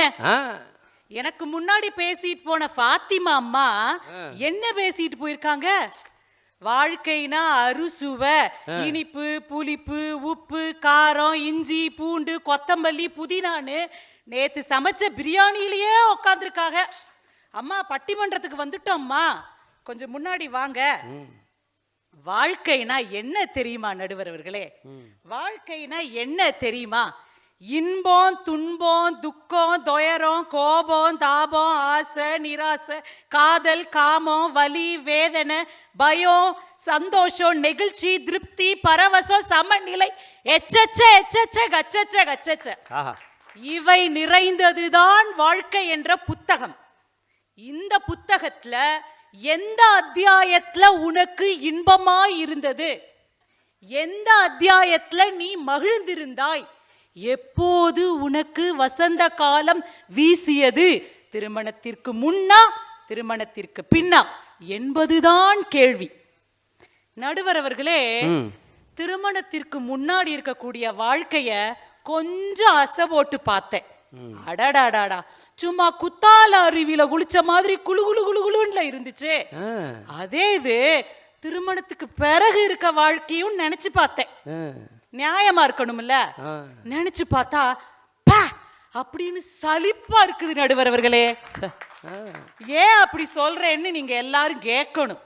ஏன் அப்படி சொல்றேன்னா, நான் வாக்கப்பட்டு போன வீடு ஒரு எஜுகேட்டட் ஃபேமிலி. ஏன் தெரியுமா? என்ன கூப்பிடுறதுக்கு கூட இங்கிலீஷ் ஆல்பபெட்ஸ்ல தான் கூப்பிடுவாங்க. எப்படி? எங்க மாமியாரு ஏ ஏ பால் கொதிச்சிருச்சு, காப்பிய போடு. எங்க மாமனாரு இங்கிலீஷ் ஆல்பபெட்ஸ்ல குறில் நெடில்லாம் படிச்சவங்க. ஓஹோ. ஒய் ஓய் காப்பி போட இம்புட்டு நேரமா? ஆனா நடுவர் அவர்களே, எங்க வீட்டுக்காரரு ஜென்டில்மேனுங்க, ஜெம்மு. அப்பா ஏன் சொல்றேன் தெரியுமா? கல்யாணம் ஆன புதுசுல மானே தேனே மயிலே குயிலேன்னு கொஞ்சினவங்க. அடடா. பிறகு ஆசை 60 நாள், மோகம் 30 நாள். அவங்களும் எஜுகேட்டட் ஃபேமிலி தானே. ஆமா. டி உள்ள என்ன டி பண்ற டி? வாடி போடி உக்காருடி எந்திரிடி முடியல நடுவர் அவர்களே. நடம்மா, எங்க தாத்தா காலத்துலேருந்தே இது இருக்குமா. எங்க தாத்தாவும் எங்க பாட்டிய ஏய் அப்படிம்பார். அந்த கதவுக்கு அந்த பக்கம் வந்து நிற்கும் எங்க பாட்டி. எங்க பாட்டிக்கு பேர் உண்டு, ஆனால் பேர் சொல்ல மாட்டா. ஏய் அப்படிம்பார். கதவு பின்னாடி நிற்கும். எங்க அம்மா காலத்துலேயும் எங்க அப்பா எனக்கு தெரிஞ்சு எங்க அம்மாவை ஏய் அப்படிம்பார். ஆனால் எங்கள் அம்மா கதவு பின்னால் நிற்காது, முன்னாடி வந்து கூப்பிட்டீங்களாங்க அப்போ முன்னாடி வந்து நிற்பாங்க. எனக்கும் அப்படி ஒரு ஆசை தான். ஏய் அப்படின்னு கூப்பிட்டா அவ டேய் அப்படின்பா. நடுவர் அவர்களே, இதே கல்யாணத்துக்கு முன்னாடி எங்க அம்மா எப்படி தெரியுமா கூப்பிடும் என்னைய? என் ஜாமி மதுரை மீனாட்சின்னு கூப்பிடும். எங்க அப்பா என்ன பெத்த ஆத்தா ஒரு டம்ளர் தண்ணி கொண்டு வாமான்னுவாரு. என் தம்பி சசிமா உனக்கு என்ன வேணும் சொல்லுன்னு கேட்பியான். நடுவர் அவர்களே, கல்யாணத்துக்கு பிறகு நல்லா கேட்டுக்கோங்க நடுவர் அவர்களே, கல்யாணத்துக்கு பிறகு வருஷம் 10 பவன் நகையும் மாசம் 10,000 ரூபாய் புடவையுமா கேக்குறான். இல்ல, அடிப்படையான மரியாதை. அதுமா என்ன மதுரையில் கேட்டாங்க, கோயம்புத்தூரில் கேட்டாங்க, திருச்சியில் கேட்டாங்க, லோக்கலில் ஒரு பேர் கேட்டார உடனே. நடுவர் அவர்களே, கிடைக்க வேண்டிய அடிப்படை மரியாதை கூட கிடைக்காவிட்டாலும் கட்டிய கணவனே கண்கண்ட தெய்வம்னு வாழ்றோம் இல்ல, மாமியார் சொல்மிக்க மந்திரம் இல்லைன்னு பழகிக்கிறோம் இல்ல. இப்படிப்பட்ட வாழ்க்கை எங்களுக்கு வருத்தத்திற்குரிய வாழ்க்கையை தவிர வசந்த காலமா எப்படி இருக்குன்னு சொல்லுங்க நடுவர் அவர்களே. நாங்க திருமணத்துக்கு முன்னாடி எப்படி இருந்தோம் தெரியுமா? சும்மா வான நோக்கி பறக்கிற சிட்டுக்குருவிய போல சிறகடிச்சு பறந்துகிட்டு இருந்தோம் நடுவர் அவர்களே. அது மட்டுமா, குரங்குகள் போல மரத்தின் மீது ஏறி தாவி திரிஞ்சோம். அது மட்டுமா, வரவே இருக்காது, அப்பா பாக்கெட்ல இருந்து செலவு செய்வோம், அதுலயும் எங்களுக்கு மகிழ்ச்சி இருந்தது. வரவில்லாமல் செலவுகள் செய்தோம், செய்து மகிழ்ந்திருந்தோமே. ஆனால் வாழ்க்கை துன்பம் எது என்று அறியாமல் வாழ்ந்து வந்தோமே நாமே என்று சொன்னால் அதுதானையா எங்களுக்கு பசுமை நிறைந்த நினைவுகளாக பசுமரத்தாணி போல எங்கள் நெஞ்சில் பதிந்து இன்றும் இருக்கிறது என்றால் அதுதான வசந்த காலமா இருக்க நல்லா கை முடியும். தட்டுங்க. அருமையான பாயிண்ட் சொல்ல, நல்லா கை தட்டுங்க. அவங்களே கை தட்டி காமிச்சாங்கல்ல, அப்ப கை தட்டணும்னு அர்த்தம். கை தட்டுங்க. நல்ல உண்மையிலேமா பாஸ்வேர்டே இல்லாத ஒரு ஏடிஎம் எது தெரியுமா? அப்பாவோட சட்டை தான். என் பொண்ணுலாம் மிந்தி 100க்கு 10 20 தான் எடுப்பா. உண்மையை சொல்கிறேனே, இப்போ 80 90 எடுக்கா. மார்க் இல்லை, சட்டையில் வச்ச பணம். சரிங்களா? நடுவர் அவர்களே, இந்த மேடையில் ஒரு விஷயத்தை ஒப்புக்கொள்றேன். எல்லாரும் முன்னாடியும் ஒரு விஷயத்தை ஒத்துக்கிறேன். சொல்லுங்கம்மா. திருமணத்திற்கு முன்னாடி எங்களுக்கு பொறுப்புகள் இல்லை. ஆமா, பொறுப்பு இல்லாம சுத்திக்கிட்டு திரிஞ்சோம். ஆனா எவர் மீதும் எங்களுக்கு வெறுப்புகளும் இல்லை. ஆனா திருமணத்திற்கு பிறகு பொறுப்பு வந்துருச்சியா, பொறுப்பு வரவழைக்கப்பட்டது. ஆனால் வெறுப்பும் இல்ல வந்து ஒட்டிக்கிருச்சு. திருமணத்திற்கு முன்னாடி திட்டமிட்டு எதை செஞ்சாலும் ஒரு பிளான் பண்ணி செஞ்சோம். ஆனா திருமணத்திற்கு முன் திருமணத்திற்கு பிறகு வட்டமிட்டு ஒரு குறுகிய எல்லைக்குள் நாங்க வாழ பழகிக்கிறோமே, அது எப்படி எங்களுக்கு வசந்த காலமாக இருக்கும் சொல்லுங்க. எங்க சின்ன மாமனாரோட பெரியப்பாவோட ஒண்ணு விட்ட மாமா என்னை பத்தி என்ன நினைப்பாருன்னு சங்கோஜப்பட்டு வாழ்றோமே, இது எப்படி எங்களுக்கு வசந்த காலமா இருக்கும் சொல்லுங்க. இல்ல, நமக்கெல்லாம் சொந்தக்காரங்க பல பேர் உயிரோட தான் இருக்காங்க அப்படிங்கிறதே நமக்கு என்னைக்கு தெரியும் தெரியுமா? இந்த 10th 12th ரிசல்ட் வருது பாருங்க, அன்னைக்கு தான் தெரியும். அன்னைக்கு தான் போன் அடிப்பான், உன் பொண்ணு எவ்வளோ மார்க் எடுத்திருக்கா அப்படின்னு நினச்சிருப்பா. நடுவர் அவர்களே, ஒன்றும் இல்லை நடுவர் அவர்களே, 2 நாளைக்கு கொஞ்சம் கேப் விடுமா நடுவர் அவர்களே. ஒன்றும் இல்லை நடுவர் அவர்களே. நடுவர் அவர்களே, 2 நாளைக்கு முன்னாடி செஞ்ச குழம்புல கொஞ்சோண்டு உப்பு கூடி போச்சு. இதே இது உங்க வீட்டுல நடந்திருந்தா நீங்க என்ன செஞ்சிருப்பீங்க? உப்பு மட்டும்தாமா இல்ல அப்படின்னு இருப்பேன், உப்பு இல்லைன்னு சொல்ல மாட்டேன். பேசாம சாப்பிட்டு எந்திரிச்சு போயிருப்பீங்க. ஆமா, உண்மையா இல்லையா? உண்மை. சோறு முக்கியம் இல்ல. ஆமா. ஆனா எங்க வீட்டுக்காரருக்கு எம்புட்டு கேலியும் கிண்டலும் இருந்தா என்ன சொன்னாரு தெரியுமா? அடியே குந்தாணி, ஒரு குழம்பு வைக்க கூட உங்க அம்மா அப்பா வீட்டுல நீ கத்துக்கிட்டு வரலையான்னு கேக்குறாரு. மனசாட்சி உள்ள மனுஷன். இம்புட்டியும் கேட்டுப்பிட்டு வாழத்தான் செய்யறோம், வேற வழி என்ன? நடுவர் அவர்களே, நடுவர் அவர்களே, ஒரு ஆண்மகன் எழுதுறான், ஒரு ஆண் சரியான பெண்ணை திருமணம் செய்திருந்தால் அவனுக்கு நிதம் காதலர் தினம். தவறான பெண்ணை திருமணம் செய்திருந்தால் தினமும் அவனுக்கு தியாகிகள் தினம். அன்பான பெண்ணை திருமணம் செய்திருந்தால், என்ன போல அன்பான பெண்ணை திருமணம் செய்திருந்தால் அன்னையர் தினம் தினம். சோம்பேறி பெண்ணை திருமணம் செய்திருந்தால் என்ன தினம்னு யோசிச்சு பாருங்க. உங்களை மாதிரி உழைப்பாளர்கள் தினம் தான் நடுவர் அவர்களே. நீங்களே அதை ஒப்புக்கொண்டு விட்டீர்கள். தேவையா உனக்கு இது தேவையா? புத்திசாலி பெண்ணை திருமணம் செய்திருந்தால் நிதம் முட்டாள்கள் தினம். ஆனால் திருமணமே செய்யாமல் இருந்தால்தான் தினமும் சுதந்திர தினம் என்று எழுதுகிறான் என்றால் நம்ம பசங்கள்லாம் பதட்டத்தோட இருக்காங்க நடுவர் அவர்களே, ரொம்ப பதறி போயிருக்கிறாங்க. நடுவர் அவர்களே, நல்லா படிச்சோம் ஐயா, ஆமா, நல்ல உத்தியோகம், கை நிறைய சம்பாரிச்சோம், பிறகு காதல் அப்படி இப்படி இருந்தோம். அது வரைக்கும் எங்களுக்கு ஓகே. அந்த காதல் கல்யாணம்ன்ற கமிட்மெண்ட்டுக்குள்ள நுழையும் போது எத்தனை கன்ஃபியூஷன்ஸ் சொல்லுங்க. மருத்துவரை போய் பார்க்கக்கூடிய சூழல் தான் இங்க இருக்குது. நடுவர் அவர்களை, நிறைவாக ஒன்றை சொல்லி நான் விடைபெறுகிறேன். இந்த பிரச்சனை எல்லாம் நேத்து இன்னைக்கே நடக்குது இல்ல. கம்பராமாயணம் என்ற வாழ்க்கை புத்தகத்தில் ராமனுக்கே பாலகாண்டம் என்ற அத்தியாயத்தில் மட்டுமே வசந்த காலம் வீசியது. பிறகு சீதா வந்தாளா? ராமன் பெற்றோர்களை இழந்தான், ராமன் சகோதரர்களை இழந்தான், ராமன் நாட்டையே இழந்து காட்டுக்கு சென்றானே, அங்கேயாவது போய் நிம்மதியா வாழ்ந்தானா நடுவர் அவர்களே? ஏன் நிம்மதியா இல்ல, கூட தான் உன்னை கூட்டிட்டு போயிருக்கிறானே. அவ்வளவு போராட்டம், இவ்வளவு போராட்டத்திற்கு பிறகும் சீத்தையை மீட்டு கொண்டு வந்தானே, அப்பதாவது அவன் நிம்மதியாக வாழ்ந்தானா? இல்ல. சந்தேகம், தீ குளிச்சா, பிறகு பிரிவு அப்படின்னு ஆனானப்பட்ட ராமனுக்கே திருமண வாழ்க்கை டிராஜடியில தானே போய் முடிஞ்சது. நடுவர் அவர்களே, அப்பேற்பட்ட அவதார புருஷராய் இருந்த ராமருக்கே இந்த நிலைமை என்றால் என்னை கட்டிய புருஷரின் நிலையை எண்ணி பார்க்கிறேன். அதுதான் இவ்வளவு நேரம் நாங்க எண்ணி பார்த்தோம். ஆகவே நடுவர் அவர்களே, திருமணத்திற்கு முன் இருக்கிற வாழ்க்கையே எங்களுக்கு வசந்த காலம், திருமணத்திற்கு பிறகு கசந்த காலம் என்று சொல்லி நல்லதொரு வாய்ப்பை எண்ணி மகிழ்கிறேன். நன்றி, வணக்கம். பெண்களுடைய மிகப்பெரிய ஆயுதம் என்ன தெரியுமா? கண்ணீர் கிடையாது சார், உப்பு. என் பொண்ணு சொன்னா, அப்பா எங்கள் ஸ்கூலில் ஒரு மேஜிக் ஷோ காமிச்சாங்க. என்னம்மா காமிச்சாங்க?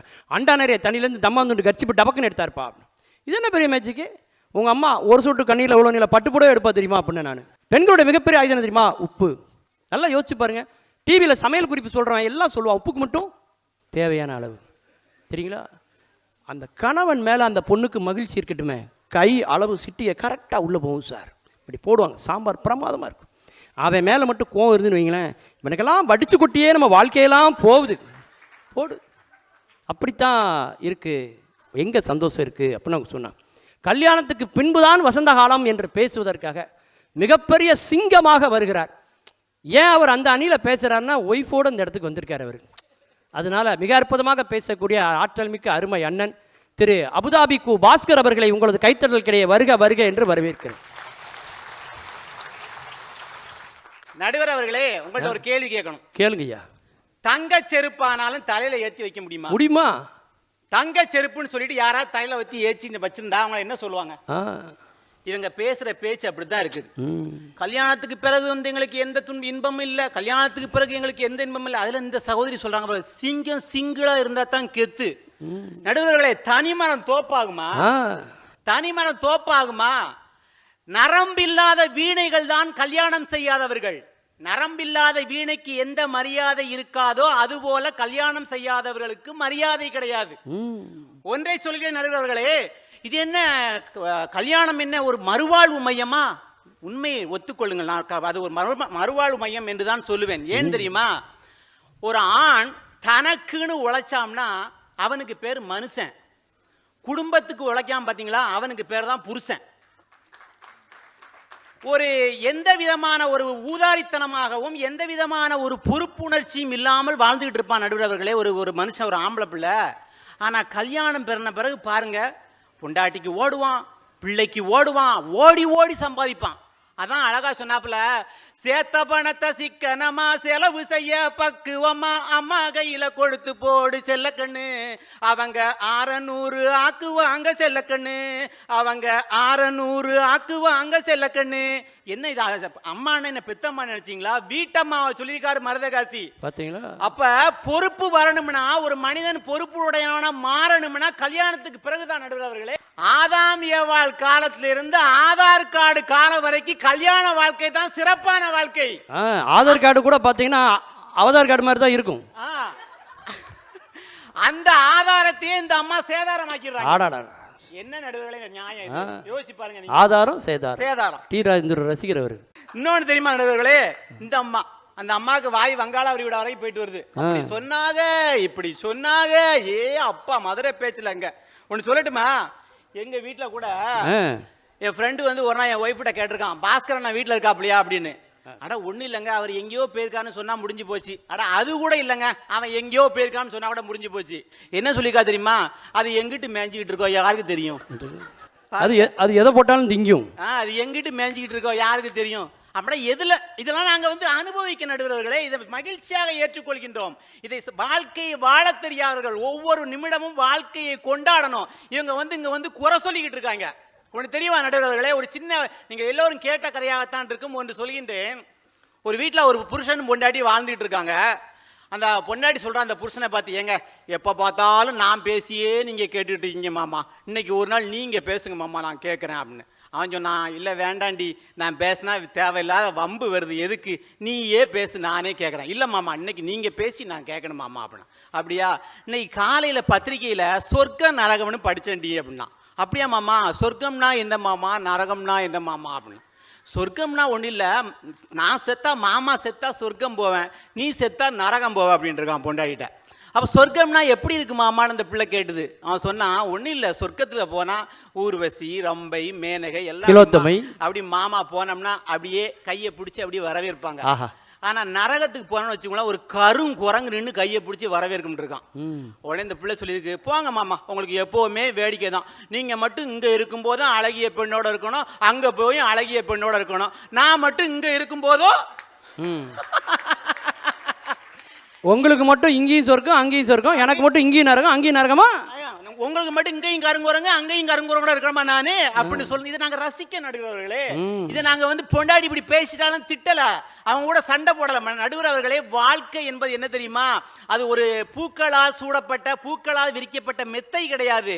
அது நடந்து செல்லும் முள்வழியில் நடந்து சென்று பூ பறிக்கக்கூடிய வாழ்க்கை. நீங்கள் முல்லை பார்க்க கூடாது, மலரைத்தான் பார்க்க வேண்டும். திருமணம் என்பது ஒரு அழகான மலர். அதனாலதான் கவிஞர் கண்ணதாசன் சொன்னாரு, சத்தியம் சம்சாரம் அவளே சாமி அவதாரம், அந்த பத்தினி பெண்ணின் கையில் பள்ளி கொண்டால் பக்தி பிரவாகம், இறைவனின் சக்தி உறவாகும் சொன்னான். எழுதுங்கள் என் கல்லறையில்.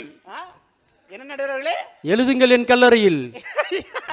அவள் இரக்கம் இல்லாதவள் நான் சொல்ல மாட்டேன். சொல்ல மாட்டேன். ஏன்னா என் மனைவி என் மேல எவ்வளவு பாசம் தெரியுமா உங்களுக்கு? ஓங்கி அடிச்சா 1.5 டன் வெயிட். நடுவர் அவர்களே, இன்னொரு விஷயம், எங்களுக்கு மரியாதையே கிடைக்க மாட்டேங்க. நடுவர்களே, வாழ்க்கைன்னா அப்படி இப்படி இருக்கதா செய்யும். நினைச்ச மாதிரி யாருக்கும் வாழ்க்கை அமையாது. சமயத்தில் நினைச்சது கிடைக்காது, சமயத்தில் கிடைச்சது நிலைக்காது. அசின் மாதிரி பொண்டாடி வேணும்னு எல்லாரும் நினைக்கிறோம், சமயத்தில் அசினோட கசின் மாதிரி கூட கிடைக்க மாட்டேங்க. என்ன பண்றது? கீர்த்தி சுரேஷுக்கு ஆசைப்பட்டீங்கன்னா ஆர்த்தி கணேஷ் மாதிரி தான் அமையும். என்ன பண்றது? எல்லாரும் அரவிந்த சாமி மாதிரியே மாப்பிள்ளை வேணும்னு நினைக்கிறாங்க. ஒரு ஆரோக்கிய சாமி கூட கிடைச்சிறது இல்லையா, அவனோட வாழ்றது இல்லையா? எல்லாம் ஏற்ற தாழ்வுகளாம் இருக்கும் நடுவில், அதோட சேர்ந்து தானே வாழணும். இந்த அம்மா சொன்னாங்க, ராமன் சீதையை கட்டிட்டு அவ்வளோ அவசரப்பட்டாரு. நானும் இலக்கியத்துல ஒரு உதாரணம் சொல்லட்டுமா? அதே ராமன் தான் திருமால் வடிவமா இருக்கும்போது பொண்டாட்டிய நெஞ்சிலே வச்சிருந்தாரு. தெரியுமா உங்களுக்கு? இலக்கணத்துல சொல்றேன், பொண்டாட்டிய நெஞ்சிலே வச்சிருந்தாரு. நடுவர்களே, குடும்பம் கோயில் எதுக்கு சொன்னாங்க தெரியுமா நம்ம பெரியவர்கள்? குடும்பம் நம்மளை படைச்ச இறைவனே பொண்டாட்டி பிள்ளை சைதமா இருந்துட்டு இருக்காரு. நீங்க போங்க, அர்த்தநாரீஸ்வரர் வடிவம் எதை காட்டுகின்றது? ஆணும் பெண்ணும் இணைந்ததுதான் வாழ்க்கை, அவர்கள் இணைந்து வாழ்வதுதான் இந்த உலகத்தினுடைய தத்துவம் என்பதை காட்டுவதற்காகத்தான் நம்முடைய பெரியவர்கள் குடும்பத்தை கோயில் என்று சொல்லி வைத்தார்கள். பிரம்மதேவன் தன்னுடைய மனைவியை நாக்கிலே வச்சிருக்கிறான் இல்லையா? சிவபெருமான் தன் உடம்பிலே பாதியை கொடுத்துட்டான் இல்லையா? திருமால் தான் நெஞ்சிலே பொண்டாட்டியை வச்சிருக்காரு. எங்க அண்ணன் சொத்துக்கிட்டு எல்லாம் ஒய் பேர்ல எழுதி வச்சிட்டாரு தெரியுமா? மொத்த கடன் அவர் பேர்ல, சொத்து புள்ள ஒய் பேர்ல. தெரிஞ்சுக்கங்க நடுவர் அவர்களே, சின்ன சின்ன குறைகள் எல்லாம் பெருசா சொல்லக்கூடாது. பெரியவர்களே, ஒண்ணு தெரியட்டுமா? நம்ம கல்யாணத்துல எதுக்கு சுண்டு விரல, ஆணோட கையையும் பொண்ணோட கையையும் சுண்டு விரல கட்டுறோம்? ஏன் பெரிய விரல கட்டலாம், நடு விரல கட்டலாம், மோதிர விரல கட்டலாம், கட்ட விரல கட்டலாம், ஏன் சுண்டு விரல கட்டுற? நடுவர்களே, தெரியுமா உங்களுக்கு? நடுவர்களே, உன்னிடம் சில குறைகள் இருக்கும், அதை நான் ஏற்றுக்கொள்கிறேன். என்னிடம் சில குறைகள் இருக்கும், அதை நீ ஏற்றுக்கொள். இருவரும் இணைந்து இந்த வாழ்க்கையை சிறப்பாக கொண்டாடுவோம் என்ற தத்துவத்தை உணர்த்தியவன் தமிழன். தெரியுமா? இதை விட்டுட்டு எங்களை எங்க நடுவர்களை மருமகள்னா என்னன்னு தெரியுமா? என்ன? எங்க மாமா அப்படி கூப்பிட்டாங்க, எங்க மாமியார் அப்படி கூப்பிட்டான்னு சொல்றாங்கல்ல. மருமகள்னா என்ன? அவங்க மகா போன பிறகு வெளியில் இருந்து வரக்கூடிய மகள் தன்னுடைய மகள், அவங்க மகளை அப்படித்தான் கூப்பிட்டுருப்பாங்க. அதே மாதிரி மருமகளை கூப்பிடுறாங்க. இது எப்படி தவறு என்று சொல்ல முடியும்?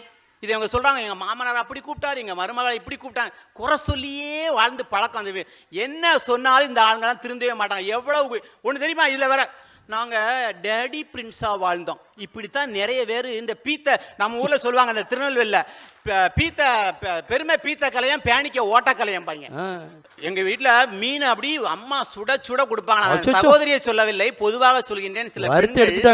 சில பெண்கள் அப்பா வீட்டு பெருமையை பேசி பேசியே குடும்பத்தை ஓச்சிருவாங்க.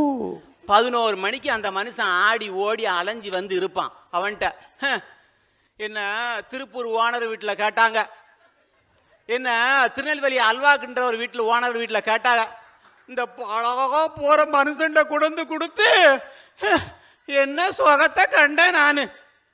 அதுவும் பாஸ்கர், நம்ம வீட்டுக்கு வர சொந்தக்காரங்கள 2 டைப் உண்டு. ஒன்று நம்ம சைடில் வர சொந்தம், இன்னொன்று ஒய்ஃப் சைடில் வர சொந்தம்.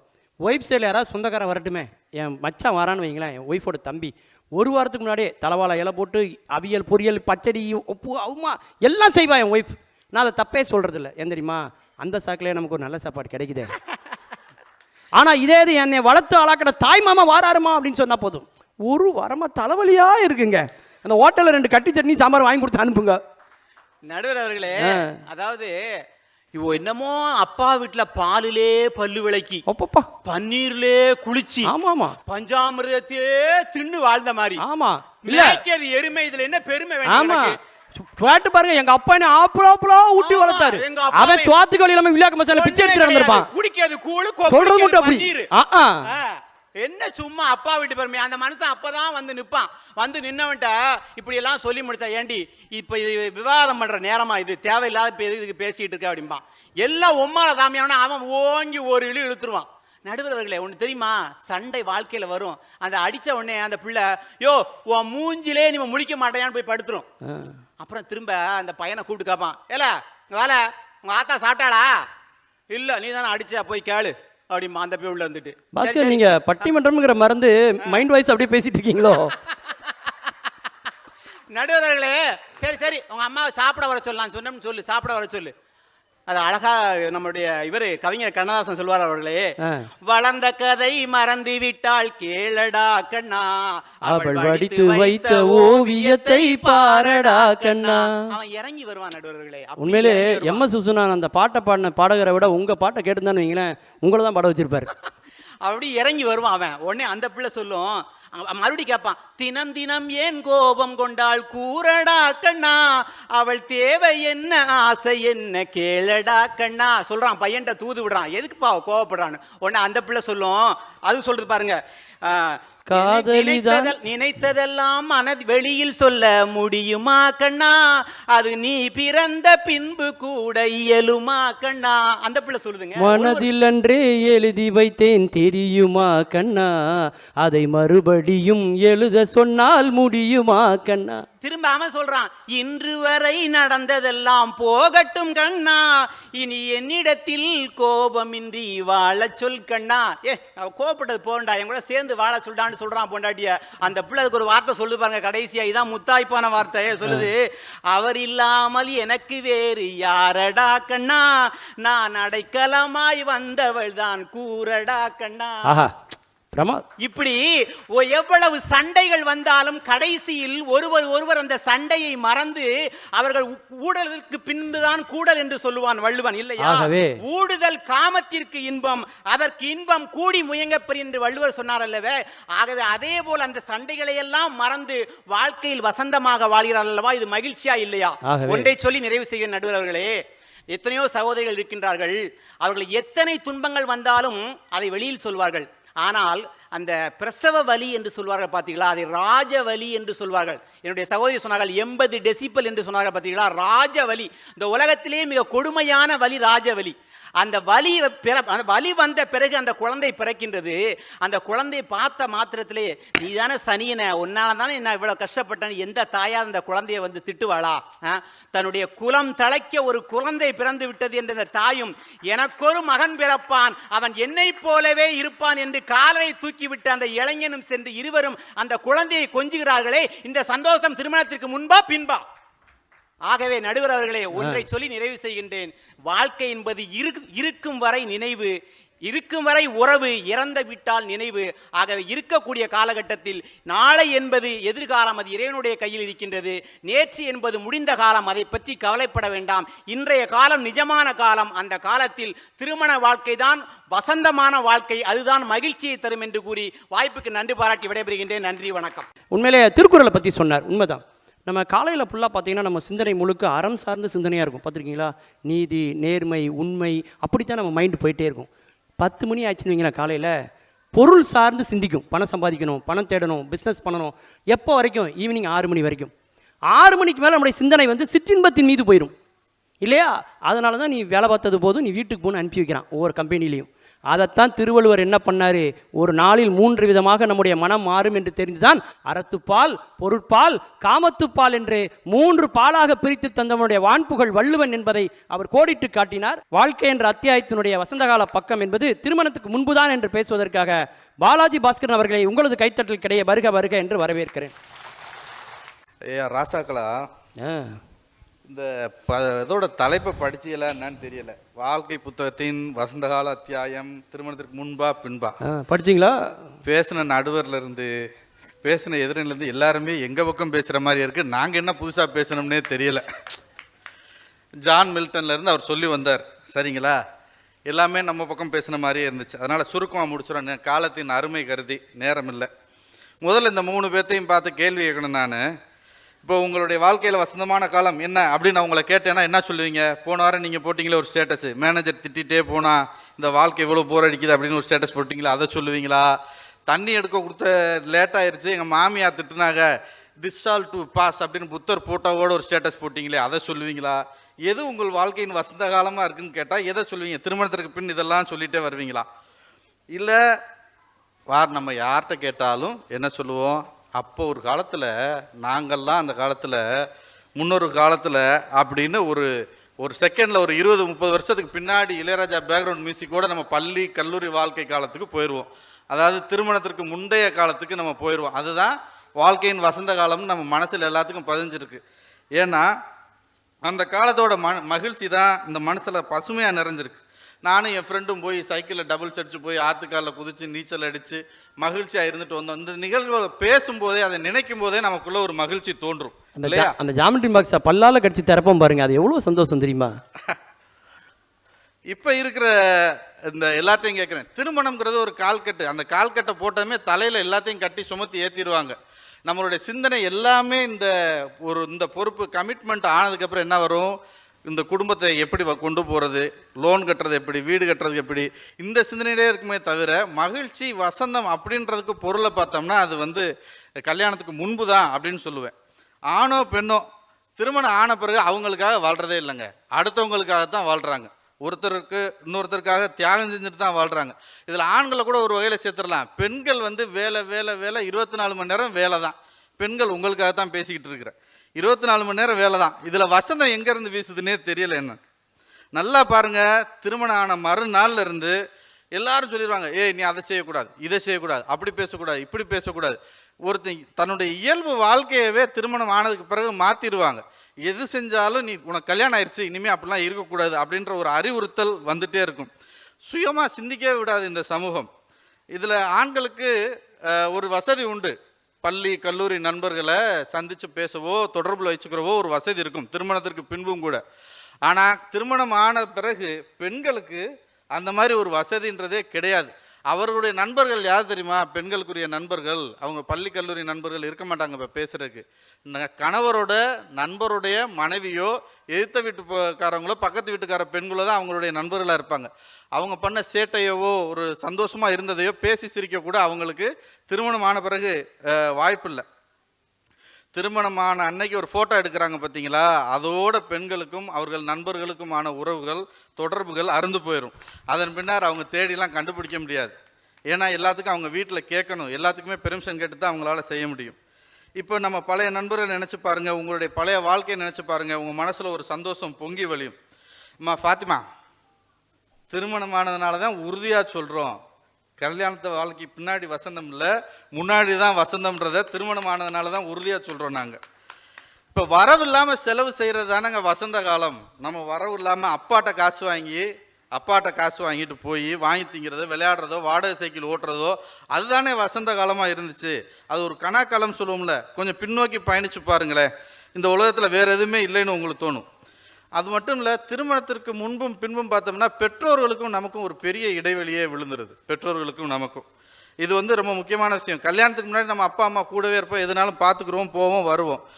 இதில் ஆண்கள் எதுலேயும் மறுபடியும் கொஞ்சம் தப்பிச்சுக்குருவாங்க. திருமணம் ஆன பிறகு அந்த ஆண்கள் பெற்றோர்களை பார்த்து கொள்ள முடியும், இவ்வளோ தூரம் தள்ளி வந்திருந்தாலும் தொடர்ந்து அவங்களோட தொடர்பில் இருக்க முடியும். ஆனால் பெண்களுக்கும் அவர்கள் பெற்றோர்களுக்கும் திருமணமான பிறகு பெரிய இடைவெளியே விழுந்துருது.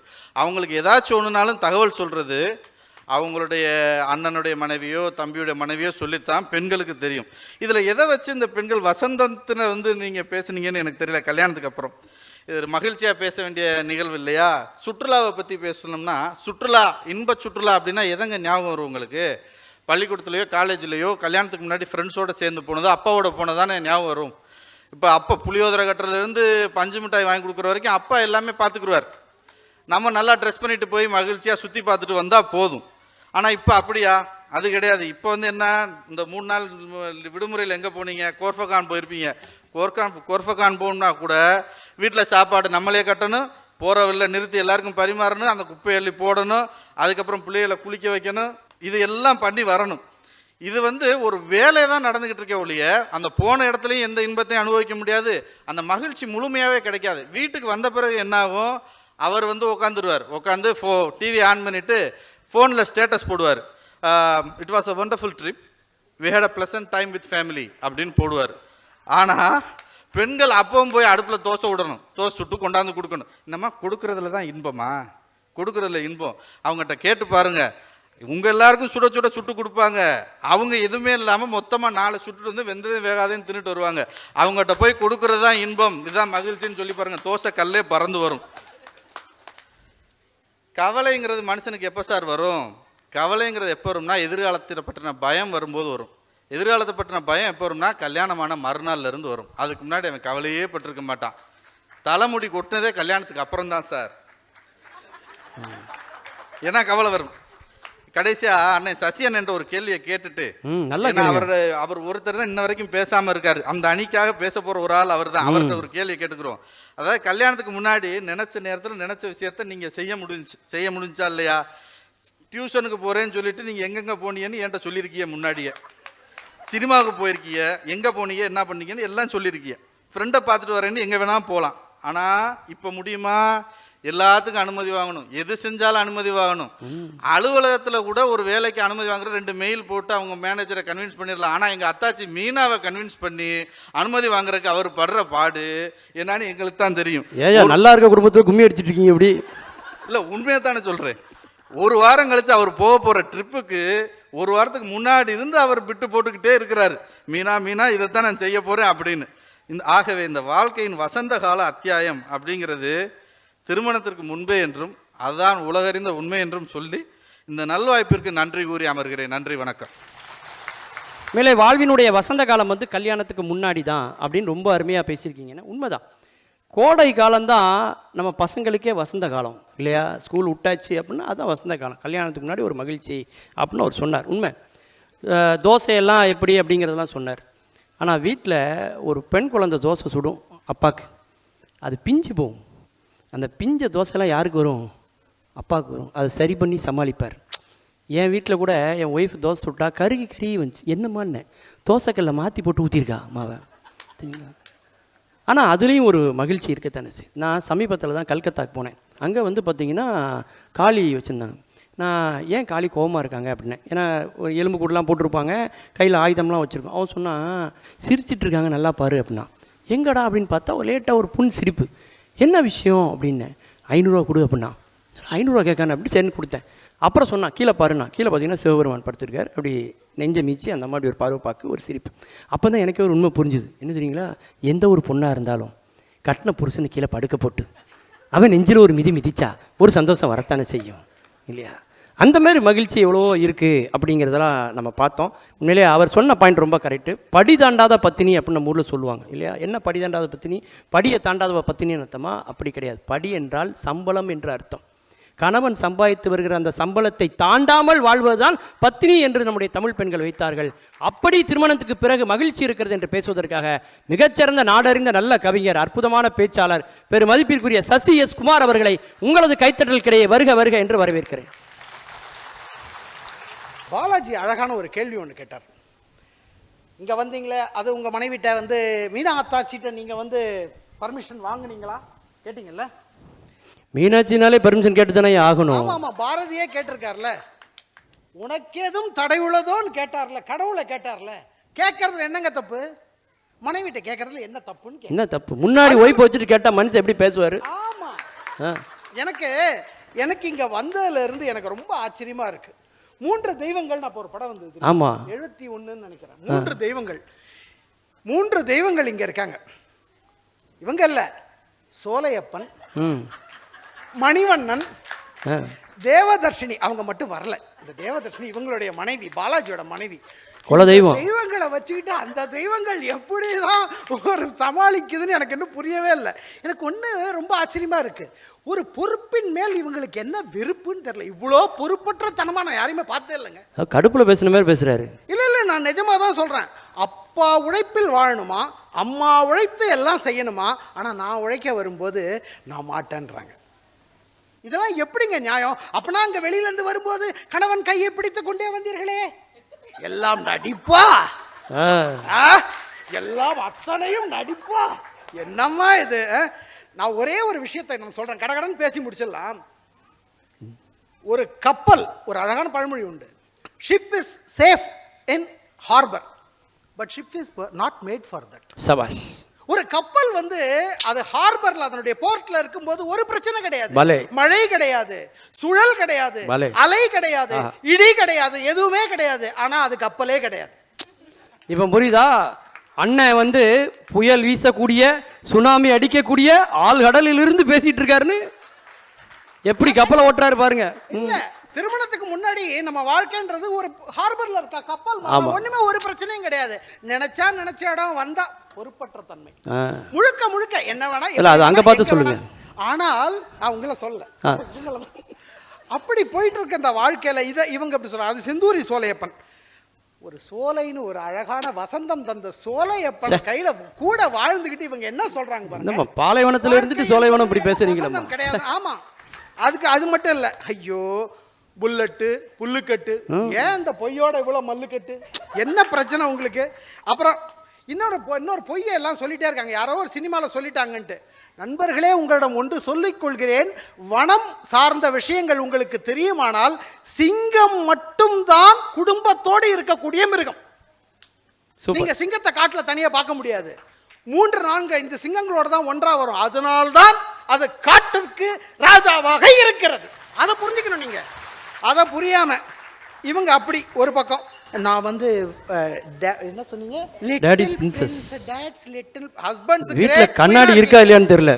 ஆமா, ஹஸ்பண்ட்ஸ் கிரேட் குயினா இருக்கீங்க. அதுல அப்புறம் சகோதரி சசிகலா தவம் புத்தகத்தை படியுங்கள். நீங்க ஏமா திரும்பி படிக்கிறீங்க? உங்களுக்கு ஒண்ணு தெரியுமா? Past is misery, present is present.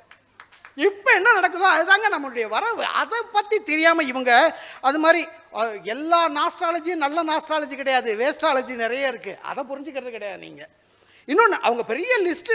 ஐயோ, வாழ்க்கை என்பது அந்த அந்த கஷ்டத்தை, அந்த வசந்த காலம் இல்லைன்றதுக்கு எவ்வளவு சொன்னாங்க. அதுல இப்படியே இருக்கு. மகிழ்ச்சி, நெகிழ்ச்சி, அன்பு, அரவணைப்பு, கனிவு, நேசம், பாசம், பரிவு, அனுசரணை, ஆர்வம், விட்டு கொடுத்தல், விருப்பம், பூரிப்பு, பூரணம், புரிதல், புன்னகை, பந்தம், நட்பு, சொந்தம், வாழ்க்கை, வசந்தம். இதை ஏன் மறந்தீங்க நீங்க? இத்தனை இருக்குல்ல, அதை விட்டுட்டீங்க. அதுக்கப்புறம் என்னுடைய ABCD எல்லாம் ரைட்டு தான். ஆனா இருந்த வாழ்க்கையில இத்தனை சொல்லி கூப்பிடுறதுக்கு உறவுகள் கிடைக்கணுமே, அது பெருசு இல்லையா? என்னத்தை பேச்சு இவங்கள்ட்டலாம் பேசி என்னத்தை சொல்ல? சும்மா ஏதோ நான் அந்த பேப்பர்லாம் எழுதி வைக்க வேண்டாம்னு நினைக்கிறேன் இவங்களை வச்சுக்கிட்டு. தம்பி பாலாஜி, எப்பா கல்யாணம்னாலே கட்டுப்பாடு தான். தயவு செஞ்சு இங்கே 90s கிட் கம்மியாக இருக்காங்கன்னு நினைக்கிறேன். சொல்லிடாதீங்க, கொண்டே விடுவான் உங்கள் ஊர் பாஷையில். அவன் கடுப்பில் இருக்கான். அன்னைக்கு வந்து யாரோ ஒருத்தவங்க அழகாக எழுதுனாங்க, வில்லை எடுத்து ஒடித்து என்னை மணமுடிக்க ராமன் எல்லாம் வேண்டாம், காலம் போகிறது, அட்லீஸ்ட் ராவணனாவது அப்படின்னு கேட்டாங்க. புஷ்பக விமானமா கேட்டேன், கள்ள தோணியிலாவது வந்து என்னை கடத்தி விட்டு போக கூடாதா கேட்டாங்கல்ல. ஆனா இப்ப வந்து பசங்க சொல்லிட்டு இருக்காங்க, இப்ப 90s கிட்லாம் சொல்றாங்க, சூப்பர் நகை போட்டு எனக்கு சீதை தேவையில்லை, அட்லீஸ்ட் சூர்ப நகையாவது. இப்படிதான் இப்ப வாழ்க்கை போயிட்டு இருக்கு. சரி போதும், இவங்க எல்லாம் திருப்பி ஒண்ணே சொல்றாங்க, வசந்த காலம் என்பது என்ன? நான் ஒரே ஒரு இவங்கெல்லாம் என்னமோ பாடம் எடுத்தாங்க, தங்கை சிந்தூரி. வசந்த காலம் என்றால் என்ன தெரியுமா? இளவேநீர் காலம்னு ஒன்று இருக்கு. இளவேநீர் காலம், முதுவேநீர் காலம், கார்காலம், முன்பனி காலம், பின்பனி காலம், இத்தனை இருக்கு. இதுல இளவேநீர் காலத்தை தான் வசந்த காலம் என்று சொல்லுகிறோம். ஏன் தெரியுமா? முழுக்க வெயிலும் கிடையாது, முழுக்க மழையும் கிடையாது. இந்த இளவேநீர் காலம் என்பது கொஞ்சம் குளிர், கொஞ்சம் வெப்பம், கொஞ்சம் காற்று, கொஞ்சம் இது எல்லாம் சேர்ந்ததுதான் வாழ்க்கையில. எப்பங்க இதெல்லாம் கிடைக்குது? வெறும் பாலையா இருக்கிற ஒரு வாழ்க்கையை வாழ்ந்துக்கிட்டு நீங்க வந்து என்னுடைய வாழ்க்கை அன்றுதான் வசந்தமாக இருந்ததுன்னு சொல்ல முடியாது. அதுக்கப்புறம் ஒரு குழந்தை கருவில் உருவாகி பல மாதங்களுக்கு வாரங்களுக்கு அது முழுமையாக இருக்கிறது. அதற்கு ஆண் பெண் பேதம் அல்ல. ஒரு குறிப்பிட்ட நாளான உடனே அது ஆணாகவோ பெண்ணாகவோ பிரிகிறது. இந்த பிரிவை சமன் செய்வதற்கு ஒரு ஆணின் வாழ்க்கையிலோ பெண்ணின் வாழ்க்கையிலோ ஒரு 20-25 ஆண்டு ஆன பொழுது ஒரு பெண்ணையோ ஆணையோ சேர்த்து வைத்து முழுமை அடைய செய்கிறார்கள். இதுதான் சாந்தி என்ற அர்த்தம். அப்போ வாழ்க்கை முழுமையடைவது எப்பங்க? வசந்தம் எப்ப? இது புரியாம எப்ப பார்த்தாலும் பிரச்சனை அடுக்கிறாங்க. சொல்லுகிறேன், அந்த சாந்தியிலே சாந்தி அடைஞ்சிடுறாங்க எல்லாரும். உண்மை சாந்தி. ஓம் சாந்தி. அடுத்த சாந்தி யாரும் தேடுறது இல்ல. இப்ப நீங்க எல்லாத்தையும் விட்டுருங்க. நம்ம நடுவர் எவ்வளவு அழகா அவங்க மனைவிட்ட அழகா சொல்லிட்டு இங்க எவ்வளவு ஸ்டைலா உட்காந்து பேசுறாங்க. இதுலயே தெரியல உங்களுக்கு? இதெல்லாம் வீடியோல பார்த்தாலும் அவங்க சந்தோஷப்படுவாங்க. இன்னொன்னு, எத்தனைங்க பிரச்சனைன்னு பேசிட்டு இருக்கீங்களே, இவ பாட்டு கேட்டிருக்கீங்களா இல்லையா? அன்பு கொள்ள ஆளு முண்டு, நெஞ்சுக்குள்ள ஈரமுண்டு, சம்சாரம் பந்தமுண்டு, பாசமுண்டு, சொந்தத்துக்கும் உள்ளமுண்டு, சம்சாரம் சூட்சிமத்தை புரிஞ்சுக்கிட்டா ஒளி கொடுக்கிற மின்சாரம் சம்சாரம். இந்த பாட்டுலாம் சாய்ஸ்ல விட்டுட்டு இவங்க கடந்து அடுத்த வாரம் பாட்டு போட்டிக்கு பிராக்டிஸ் பண்றீங்க போல தெரியுது. ஆமா. இன்னொன்று நான் சொல்றேன், நம்முடைய வாழ்க்கையில் நம்முடைய சொந்தங்களும் பந்தங்களும் நமக்கு கிடைப்பது திருமணத்திற்கு அப்புறம்தான். எவ்வளவோ வாழ்க்கையில் நம்ம சம்பாதிச்சதெல்லாம் விட்டுட்டு வீட்டுக்கு வரும்போது ஒரு மச்சானோ ஒரு மாமனோ ஒரு உறவுக்காரன் தான் சொல்லலாம், ஏன் மாப்பிள்ள சங்கடப்படுற, நம்ம பார்த்துக்கலாம்டா, என்னடா நாங்க இருக்கோம்டா உனக்கு என்று சொல்லக்கூடிய ஒரு உறவு திருமணத்திற்கு பின் தான் வருகிறது. இது போல ஒரு கணவன் அலுவலகத்தில் 1000 பிரச்சனையோடு அவன் மீண்டு வீட்டுக்கு வந்து கொண்டிருக்கிறான். என்ன பிரச்சனைன்னு தெரியாது. ஆனா மனைவி ஒரு கிளாஸ் டம்ளரை கொடுத்துட்டு அவன் முகத்தை பார்த்து, உனக்கு என்னையா பிரச்சனை, ஏன் இப்படி இருக்கீங்க என்று கேட்கும் பொழுது ஒவ்வொரு ஆணின் நம்ம பாரதி கிருஷ்ணகுமார் என்ற எழுத்தாளரும் பேச்சாளரும் ரொம்ப அழகா சொல்லுவாரு, இந்த அரங்கில் இருக்கும் ஆண்கள் அல்ல, அத்தனை ஆண்களின் முதுகுக்கு பின்னாடும் கண்ணுக்கு தெரியாத பல கத்திகள் குத்தப்பட்டிருக்கின்றன. அவ்வளவு அழுத்தங்கள், அவ்வளவு நெருக்கடி. அது வரும்போது மனைவி வெளியிலேயாவது முதுகுல குத்தி தான் அனுப்புவாங்க, வீட்டில் நெஞ்சிலேயே குத்தி அனுப்புவாங்க. வெளியிலேருந்து உள்ள வரும்போது இருக்கிற காயத்தை விட உள்ளேருந்து வெளியில போகும்போது தான் காயம் நிறைய இருக்கு. நெஞ்சில் குத்துவது அன்பால் அதை அந்த கத்தியை எடுப்பது போன்ற. ஏன்னா மனைவி பக்கத்துல எங்க இங்க வரும்போது என்னங்க, இப்ப இந்த கோவிட்ல எத்தனை பேர் வேலை இழந்தாங்க, எத்தனை மனைவிகள், எத்தனை கூட இருக்கவங்க எவ்வளவு பேர் சொன்னாங்க, இப்ப நமக்கு என்னங்க வரும்போது என்னங்க கொண்டாங்க பார்த்துக்கலாங்க, நம்ம பார்த்துக்கலாங்க என்று மனைவி சொல்லும் அந்த ஒரு வார்த்தையில் இருக்கிறது அந்த வாழ்க்கையின் சூட்சுமம், அந்த வசந்த காலம் என்பது. ஒரு விஷயத்தை சொல்லி நான் நிறைவாக ஒன்று சொல்லுகிறேன். போன வாரம் இந்த பக்கத்தில் ஒரு மியூசியம், அந்த மியூசியத்துக்கு போய் நான் தற்செயலாக வேற ஒரு நண்பர் வந்திருந்தாரு, நான் கொண்டு போய் கூப்பிட்டு போய் அவரை போய் காட்ட போயிருந்தேன். ஒரு ஐரோப்பாவில் இருந்து வந்த தம்பதிகள் 2 பேர். அந்த 2 பேரின் வயதை பார்த்தால் காமம் முதிர்ந்து போய் உடம்புல சக்தி இல்லாமல் ரொம்ப சாதாரணமாக ஒடுங்கிய ஒரு 2 உருவங்கள், 80-85 வயசு இருக்கும், உட்கார்ந்துக்கிட்டு இருக்காங்க. இவர் அப்படி முகத்தை திருப்புவதற்குள் அந்த பெண்மணிக்கு இவருக்கு என்ன வேணும்னு தெரிஞ்சு உடனே தண்ணி எடுத்து கொடுக்குறாங்க.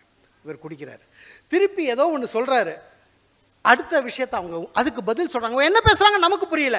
ஆனால் கடைசியில் அந்த மனைவி ஏதோ ஒன்று, அந்த கணவர் ஏதோ ஒன்று சொல்லும் பொழுது அந்த மனைவி உடனே டக்குன்னு உள்ள இருந்து எடுத்து உட்கார்ந்து இருந்தவருடைய இத்தனை பேர் இருக்காங்க, அவங்களால கீழே உட்கார முடியாது, 70-75 வயதாவது, கீழே உட்கார்ந்து அந்த முட்டியில அவருக்கு அத்தனை பேர் நடுவில் அந்த களிம்பு தடவி அப்படியே பார்த்தா ஆச்சரியமா இருந்தது. அவர் என்ன சொன்னாருன்னு தெரியல, ஆனா அவருக்கு என்ன தேவையோ அது அந்த மனைவிக்கு தெரிகிறது என்று சொல்லி, கால சுமை தாங்கி போலே மார்பில் இணை தாங்கி என் வீழும் கண்ணீர் துடைத்தாய், அதில் என் விம்மல் தனியுமடி, பேருக்கு பிள்ளை உண்டு, பேசும் பேச்சுக்கு சொந்தம் உண்டு, என் தேவையை யார் அறிவார், உன்னை போல் தெய்வம் ஒன்றே அறியும் என்று சொல்லும் அந்த காலம் வசந்த காலமே என்று சொல்லி வாய்ப்பளித்தமைக்கு நன்றி சொல்லி விடைபெறுகிறேன். வாழ்க்கை புத்தகத்தின் சிறந்த அத்தியாயம் திருமணத்திற்கு பின்புதான் நண்பர்களே. உங்கள் கைத்தட்டல் அதை உறுதி செய்கிறது. நன்றி, வணக்கம். டார்வின் நிறைய கண்டுபிடிச்சார். அந்த மனுஷன் எப்படி கண்டுபிடிச்சான் அப்படின்னு நான் கண்டுபிடிக்கணும்னு ஆசைப்பட்டேன். டார்வின் என்ன பண்ணியிருக்காரு, அவர் ஒய்ஃபுக்கு பியானோ வாசிக்க கற்றுக் கொடுத்துருக்காரு.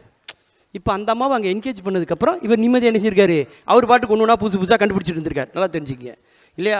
உண்மையிலே சொல்கிறேன், மகிழ்ச்சி என்பது எங்கே இருக்குது அப்படின்னு பார்த்தீங்கன்னா, கல்யாணத்துக்கு முன்னாடி தான் மகிழ்ச்சி இருக்குது. கல்யாணத்துக்கு முன்னாடி தான் மகிழ்ச்சி.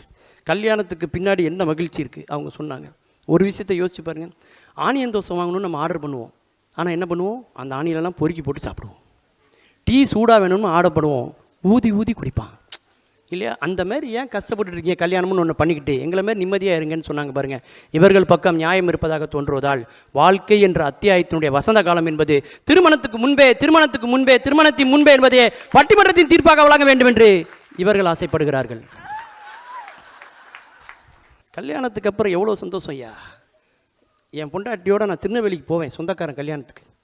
இலை போடும்போது என் பொண்டாட்டி எனக்கு பரிமாறுவாயா, கூட்டு அவியல் பொரியெல்லாம் அதிகமாக வைப்பா. நான் கேட்பேன், என் மேலே உனக்கு அவ்வளோ அன்பா?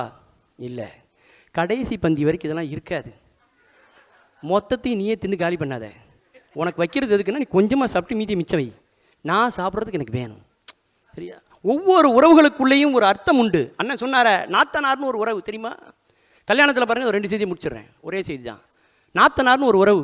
நான்லாம் தாலியை தான் சார் கொண்டு போனேன், முடிச்ச எவன் போட்டாங்கன்னே தெரியல எனக்குலாம், தெரியுமா? அதில் அந்த 3வது முடிச்சு நாத்தனார் போடுவாங்க. ஏன் தெரியுமா நாத்தனார் போடுறாங்க? அந்த பொண்ணை நலுங்குக்கு கூட்டு போவாங்க குளிக்கிறதுக்கு, பார்த்துருக்கீங்களா?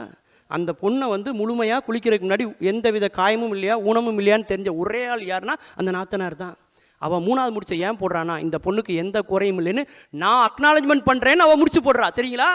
அதான் 3வது முடிச்சு அவ. அதே மாதிரி நமக்கு பாருங்கள், அந்த பொண்ணோட தம்பியோ அண்ணனோ நம்ம தங்க மோதிரம் போடுவோம். ஏன்? அவன் நமக்கு நலுங்குக்கு வருவான். மாப்பிள்ளைக்கு எந்த குறை இல்லைன்னு அவன் சொல்கிறனால தான் அவனுக்கு தங்கத்தில் மோதிரம் போடுகிறோம். என்றால் 1000 உறவுகளிலே மகிழ்ச்சி இருக்கிறது, அது திருமணத்துக்கு பிறகுதான் இருக்கிறது என்பதால் திருமணத்துக்கு முன்பு இருக்கிற வாழ்க்கையை விட திருமணத்துக்கு பின்பு இருக்கிற வாழ்க்கையிலே தான் மகிழ்ச்சி மகிழ்ச்சி மகிழ்ச்சி என்பதே பட்டிமன்றத்தின் தீர்ப்பாக வழங்கி உங்களிடமிருந்து விடைபெற வேண்டும் என்று இவர்கள் ஆசைப்படுகிறார்கள். கல்யாணத்துக்கு முன்னாடி பேசுறதுக்கு எதுவுமே இருக்காது சார். ஆனால் கல்யாணத்துக்கு அப்புறம் பேசுறதுக்கு எவ்வளோ இருக்கும், அவசியம் இருக்கும், ஆனால் அவகாசம் இருக்காது இல்லையா? யோசிச்சு பாருங்க. நிபந்தனைகளுக்கு உட்பட்டது எது? திருமணத்துக்கு பிறகு இருக்கிற வாழ்க்கை. நிபந்தனைகளுக்கெல்லாம் உட்படாதது, அப்பாற்பட்டது திருமணத்துக்கு முன்பு இருக்கிற வாழ்க்கை. அடிமை மாதிரி வாழ்வான் கல்யாணத்துக்கு அப்புறம், ஆனால் அடிமையை போல வாழ்வது இங்கே இருக்கிறோம். ஒரு செய்தி கேட்குறேன், யோசிச்சு பாருங்க. நம்ம பொண்ணுக்கோ பையனுக்கோ வீட்டில் எப்படிமா வளர்க்குறீங்க நீங்கள்? நம்ம பொண்ணு கல்யாணத்துக்கு அப்புறம் நாளை எப்படி இருப்பாளோ தெரியாது. நம்ம வீட்டில் இருக்கிற வரைக்குமாவது அவள் மகிழ்ச்சியாக இருக்கட்டும் என்று வளர்க்காத ஆண்களோ பெண்களோ இந்த மன்றத்தில் யாராவது இருந்தால் கையை தூக்குங்க பார்ப்போம் இல்லையா? அப்போ நாமளே திருமணமான நாமளே என்ன நினைக்கிறோம்? கல்யாணத்துக்கு முன்புதான் மகிழ்ச்சி இருக்கிறது என்று நினைப்பதால் குழந்தை பருவம் தான் உண்மையிலேயே மகிழ்ச்சியான பருவம் என்பதால் திருமணத்துக்கு முன்பு இருக்கிற வாழ்க்கை தான் மகிழ்ச்சி நிறைந்தது என்று கூறி நன்றி கூறி விடைபெறுகிறோம். நன்றி, வணக்கம்.